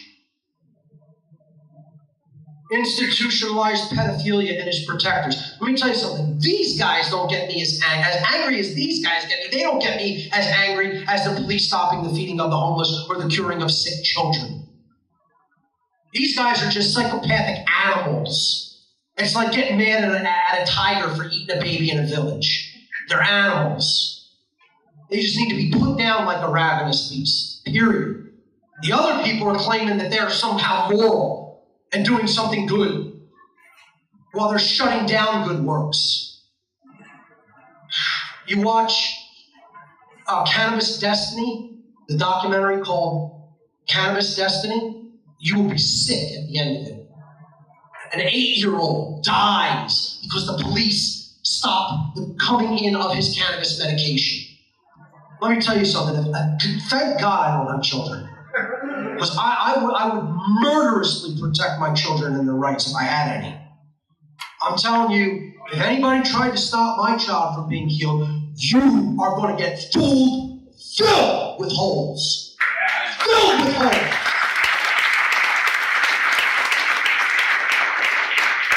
That's why maybe it's better off I don't have children. But that's how protective I would be of my child. The plague of pedophile priests is an extreme crisis throughout the world. The greater so-called Christian community does not believe that this systematic problem is an epidemic and will not investigate and pursue these criminals. They defer to the judgment of the corrupt, pedophile-infested Vatican and to the police forces, which have a track record of protecting pedophilia and even participating in it. Let me tell you something. The police were the ones that were involved in the satanic grottos that I participated in rituals with were protecting the Satanists. They were working with and protecting the Satanists. And I tell people a story of At a ritual at Valpurgisnacht in 1997, I attended a ritual in Whitehall, Maryland, northern Maryland, just south of the Pennsylvania-Maryland border. And it was in a McMansion in Maryland, okay? Like, far beyond just a regular upper-class house, high upper-class, but not like what you would call like a Rothschild-style mansion. Very, very big home, lots of open space, lots of land surrounding it, and they had a satanic ritual in this home, in the basement. Then afterward, food and refreshments were served, and the Satanists were just gathering and talking and planning. And outside the ritual house for the entire time was a Maryland trooper guarding the home for the satanic ritual. And inside, a Satanist was watching him guard the home through the glass window of like the atrium while he was eating, talking to me, laughing hilariously, hysterically, maniacally at this cop, saying, there are dogs, there are animals, there are cattle, and they protect us. They do our bidding and protect us. They don't even understand how we use them. We use them like trash that they are, throw them away. And they'll continue to protect us just because we throw them some worthless pieces of paper. Laughing hysterically at the cop, who was one of his minion order followers, knew how much absolute control he had over this being's mind and was just absolutely mocking him at a spirit level. And that's what they do, and what they're rewarded with is more loyalty from their dogs. They are there to serve and protect the ruling class, the pedophile priest class. That's what the police are there to do. The Catholic Church continues to also protect and enable pedophile priests, paying off the families and then moving the offender priests to new parishes so they can repeat the offenses all over again. The institutions of church and state in collusion with organized crime syndicates worldwide are the enablers, contributors, and protectors of vicious criminal pedophiles throughout the world. Every dime placed into their collection plate contributes to funding this unholy corruption. The church moves these parasites from parish to parish to cover up their crimes and then pays off the victim's family in exchange for their silence. The families accepting these payoffs are as rotten as those committing these heinous crimes, possibly even more so, because they would allow it to happen to their own children, who they are the stewards of to protect. Let me tell you something. These organizations are working worldwide organized crime, mafia, gang syndicates to traffic these children. And until people grow the balls to physically stop them, they're going to continue to do what they do, because they are just animals who do what they do. Use your imagination on what I mean by that, folks, and get as creative as you want. What turn the other cheek really means. The New Testament adage to turn the other cheek meant continuing to try to bring the truth to people you care about over and over, even if you are rejected, ridiculed, called crazy, etc. It meant to endure that type of rejection of your message of truth so that you could plant a seed that may eventually sprout and grow in others to the point where they awaken and realize what you are teaching them. That's what turn the other cheek means. Fake Christians teach that we should engage in unconditional forgiveness without the moral prerequisite of contrition, meaning that someone else is actually sorry for what they have done. That's not true forgiveness. That's what the false Christian version of turning the other cheek will get you. It will help even out the scars on your face. True forgiveness does not mean continuing to excuse the willful commission of wrongdoing an infinite number of times. That is naivete at best and cooperation with evil at worst. True forgiveness is different than quote-unquote letting go or accepting that violent action has occurred and cannot be undone. True forgiveness is always a two-way street, involving remorse or contrition on the part of the wrongdoer, and a willingness to tell the truth regarding the wrong that they have done and cease engagement in their previous violent behavior. That is where true forgiveness and reconciliation must always begin, with an act of contrition. Pacifism, an antichrist if there ever was one. Pacifism is without any question the most deplorable and self-loathing ideology on the face of the earth. I would say pacifism is more deplorable and self-loathing than Satanism. If you gave me the choice of what kind of people to hang out with, pacifists or Satanists, I'd take the Satanists in a heartbeat. Because you know why? At least they aren't going to let themselves get shit on over and over again. Whereas a pacifist will, because they hate themselves. They're self-loathing creatures, and they want the suffering that a psychopath will inflict upon them. That's how deplorable a pacifist is. Jesus was absolutely not a pacifist. Get that through your head, fake Christians out there. A pacifist is a person who will never act with force to defend themselves or anyone else under any circumstances.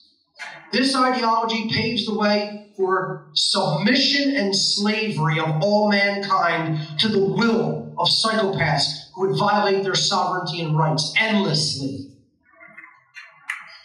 Pacifists do not understand the difference between violence, which is coercive and wrong behavior in which no one should ever engage, and self-defensive force, which is a right that is unfortunately often necessary to prevent life and rights against those who would violate life and rights without the right to do so. Pacifism is nothing more than a euphemism for victim mentality, and it has nothing to do with true Christianity. Pacifists will turn us all into victims. Pacifists get conquered and eaten. That's what happens to pacifists. See, a pacifist doesn't have any real, true, deep internal self-care. Because if they did, they'd take action against someone oppressing them and taking their rights away from them. That's because they love themselves and they love others enough to say, you're not taking my rights or anyone else's. And if I have to engage you in the physical domain, I'll do that.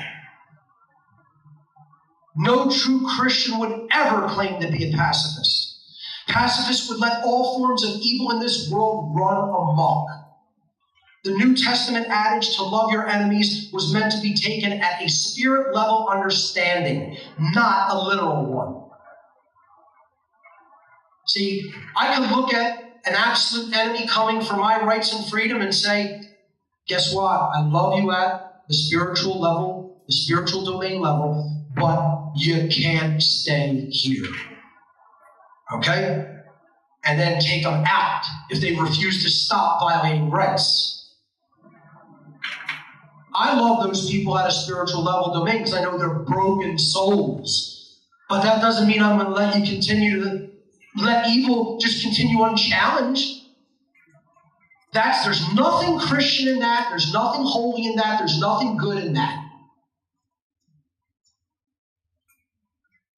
At worst, this was another example of enemy provisions written into the scriptures by the enemies of true Christians themselves. Love your enemies is meant to represent sympathizing with just how destroyed someone must be at the soul level to do the kinds of evil acts which they are doing.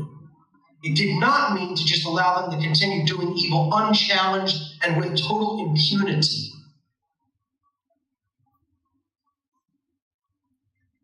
Jesus also did not advocate pacifism in the mental and spiritual sense. He did not teach aware people to just allow others to be complacent in their ignorance.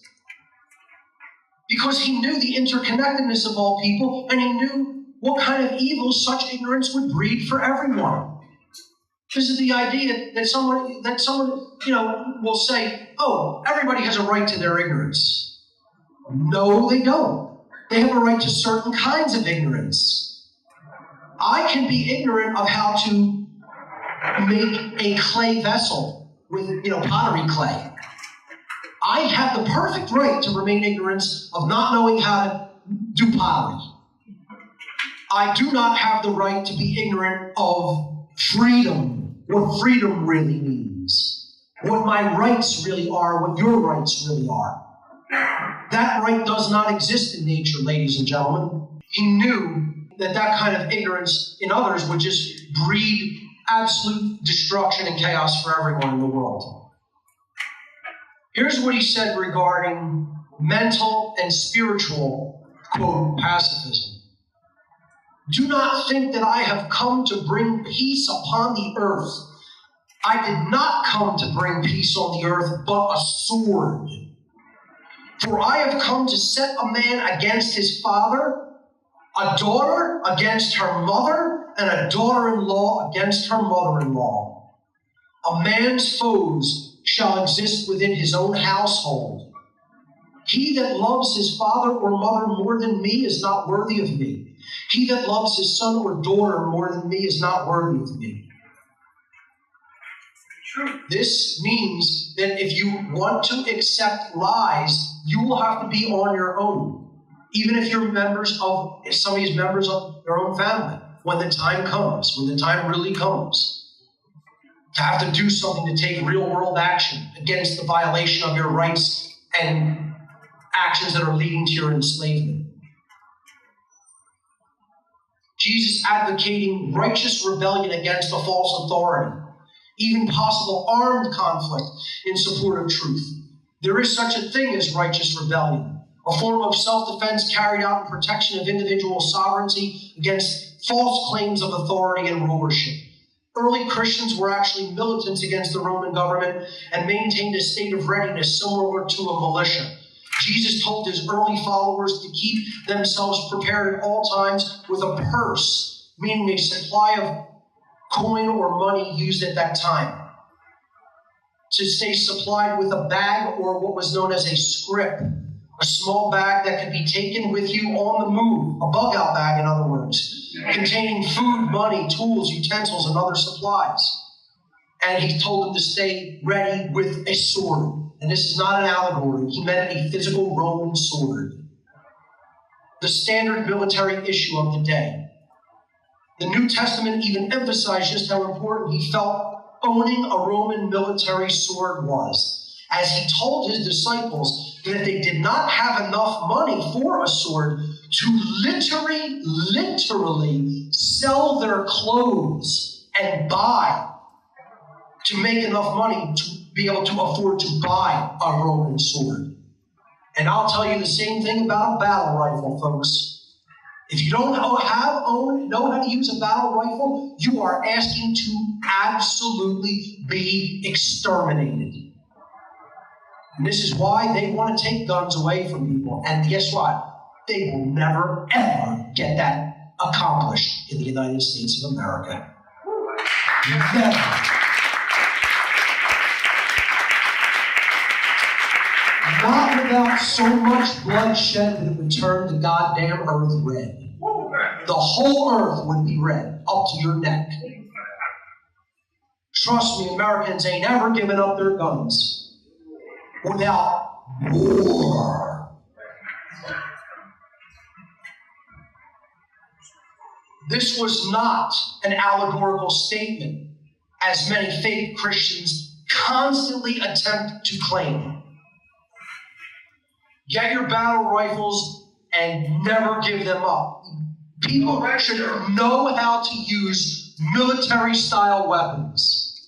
If you consider yourself a freedom activist, a true Christian, you should know how to use military-style weapons to defend yourself and your loved ones against evil in the world. Change what we should and accept what we must. This is true spiritual discernment. The act of quote-unquote accepting Christ in fake Christianity somehow magically absolves someone of all their sin without having to change their mind, their heart, or their behavior, or even learn the knowledge of what it means to be Christ-like, which is what the real acceptance of Christ is all about. All of the responsibility is externalized and placed upon the figure of Jesus, who quote-unquote died for our sins, so that we could be absolved of our personal responsibility for the continually degrading conditions of the world all around us. This false Christian dogma is the ultimate cop-out and impedes real work, positive change at every level. Gandhi said about these types of fake Christians, "I like your Christ, but I do not like your Christians. Your Christians are so unlike your Christ." This is what I call the ministry of no responsibility. We just have to believe in something. We don't need to actually do any real good works in the world. The original wording of the Prayer of Serenity by Reinhold Niebuhr summarizes an understanding of the spiritual concept of acceptance versus change extremely well. It states, quote, "God, give me grace to accept with serenity the things that cannot be changed, the courage to change the things which should be changed, and the wisdom to distinguish the one from the other." Beautiful wording for a prayer. This prayer shows us the type of discernment that we require. While slavery is the current human condition, this condition can and should be changed, not accepted. The laws of nature, however, cannot be changed. Humanity has not yet willed the human condition to change because we continue to ignore the laws of nature, which govern the consequences of the human condition.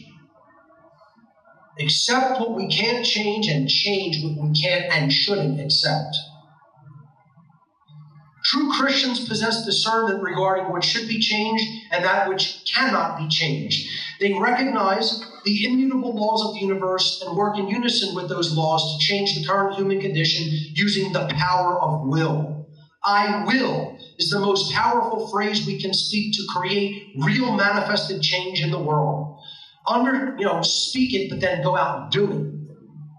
Understanding the causal factors and universal laws helps us to change our manifested reality from the causal level, the only place from which it is possible ever to change the effect. This is the difference between the plane of causality and the plane of effects. The plane of causality is the why that underlies and precedes all manifested reality.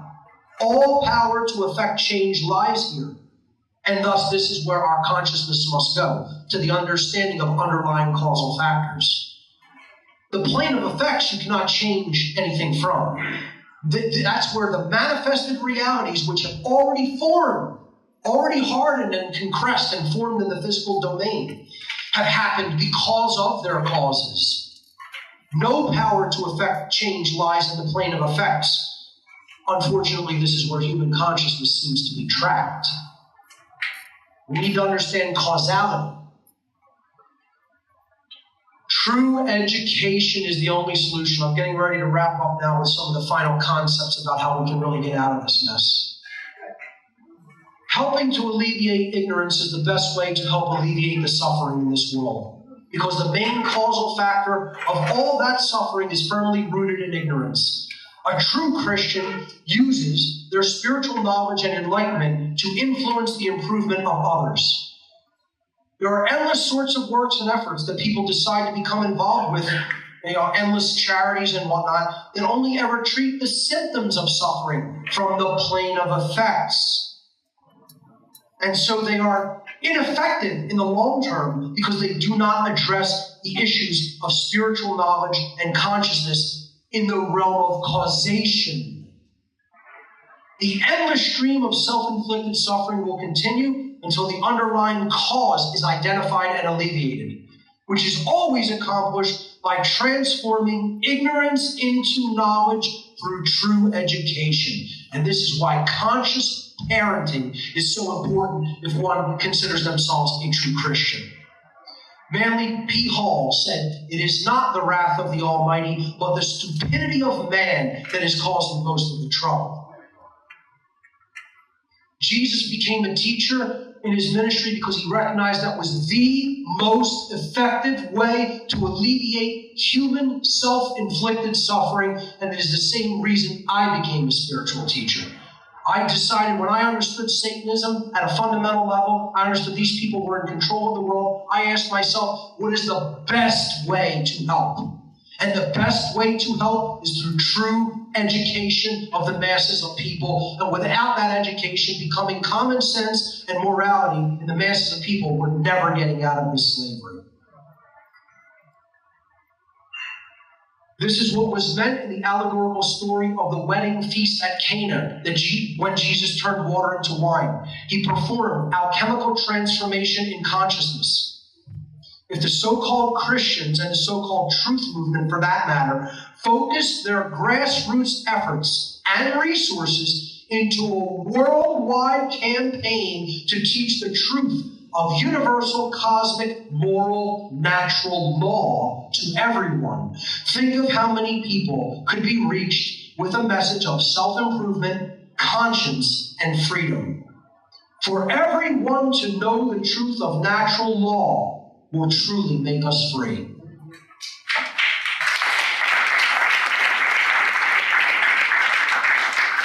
That's the dynamic that has to be taught and learned.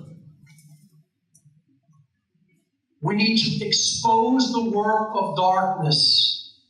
Ephesians chapter 5, verse 1 says, "Take no part in the worthless deeds of evil and darkness, but instead expose them."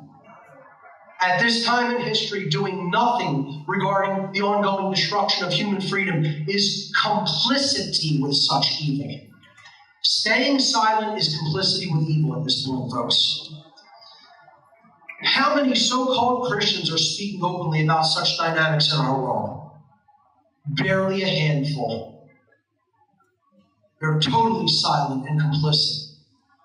One cannot go to many churches throughout the world and hear about the globalist agenda for a dark new world order of slavery. You're not going to hear that in the churches. You're going to hear, just pass the collection plate down, put the money in the plate. That's what you're going to hear. So-called Christians barely discuss such topics, let alone attempt to get down to the root causal factors of evil. Even fewer attempt to expose that evil. They say nothing and do nothing. Real Christians do the great work of creation by exposing the works of darkness for all to see, hear, and understand. If you're not doing that great work of exposing evil, you're not a real Christian. Natural law is the law of one. It is the core underpinnings of all true morality and thus the core underpinnings of true Christianity and true spirituality. Morality is inseparably tied to freedom and to order. And immorality is inseparably tied to slavery and to chaos. It is impossible to escape this universal law because at the highest level of our reality, everything is connected, fundamentally connected. Every being is connected to every other being through the law of one, such that when one suffers, all are suffering. True Christians know that the true self is pure eternal consciousness, and that we are spiritual beings having an experience in the physical world to learn and grow in consciousness. They know that the true self has a universal connection to the all, so that our actions affect everyone, and they echo in eternity. True Christians recognize the imperative need for true and objective morality during this time of crisis in which we now live. True Christians study and understand natural law so that they align their actions to true moral behavior. They reject the trappings of exoteric religion and understand occulted esoteric knowledge and how it has been used to enslave humanity. True Christians reject the illegitimate authority of any human being over any other human being. No masters, no slaves. Most of all, true Christians teach all of these truths to others because they know that the ignorance of anyone affects the freedom of everyone.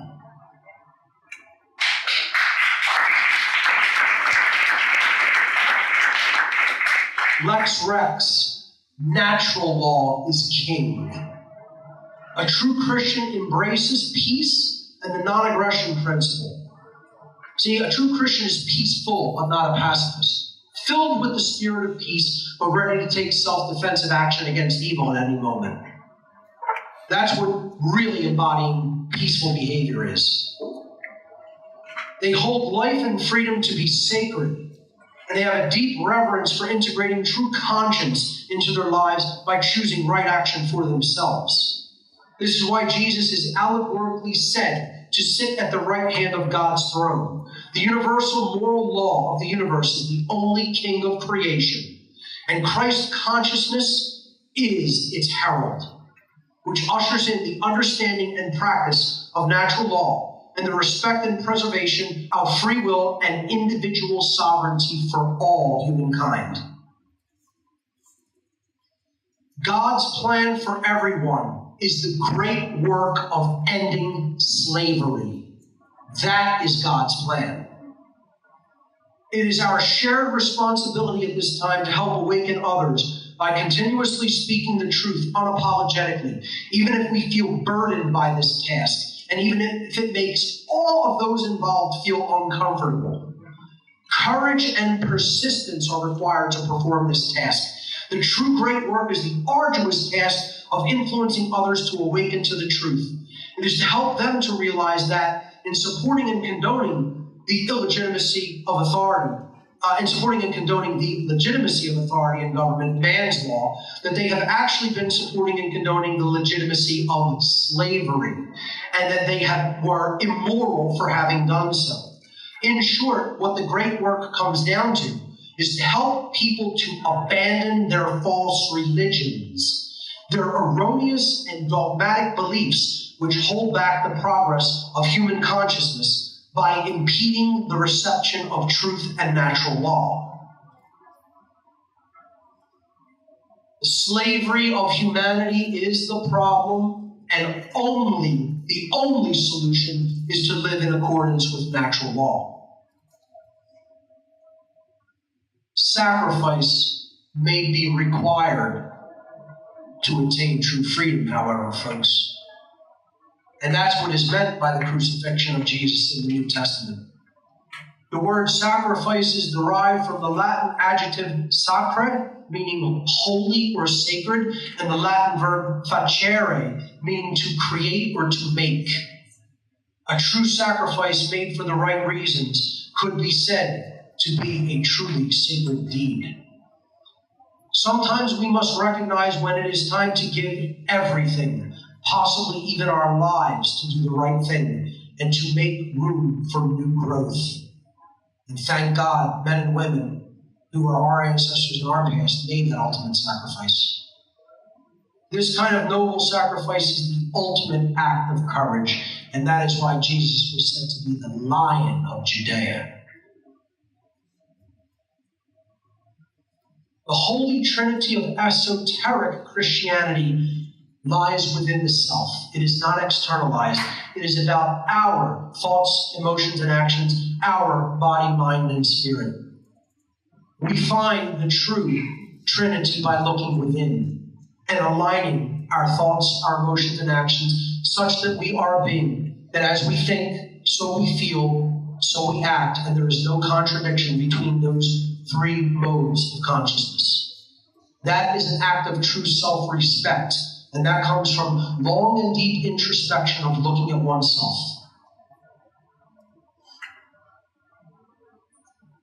True Christianity is about constant improvement, but never about being perfect, never about perfection. As I talked about earlier today, I'm the farthest thing from perfect. I don't claim to be perfect, and no one else should either. We are in the physical domain. We are flawed human beings at some level, and we're not perfect. We're not God-like entities. Okay? To make the journey from a fake Christian to a true Christian requires one to unsubscribe from all from all of the previously outlined hallmark factors of false Christianity, and to move forward in consciousness with the knowledge that being enlightened, regardless of what is taking place, regarding what is taking place both within ourselves and in the world around us, does not equate to perfection. There is no such thing in this dimension of being. No such thing as perfection in this dimension of being.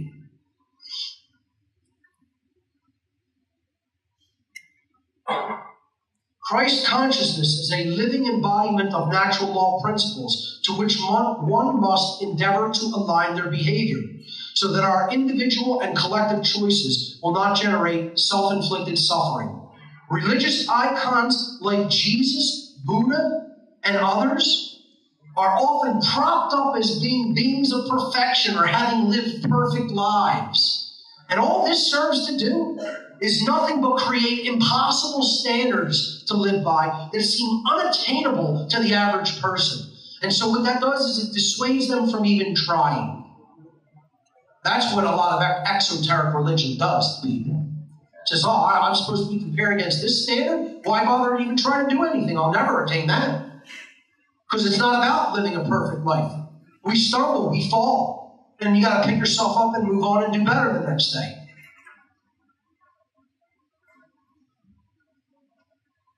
The true standard by which we should be living is not to be perfect, but to try to be better than you were yesterday and keep moving forward.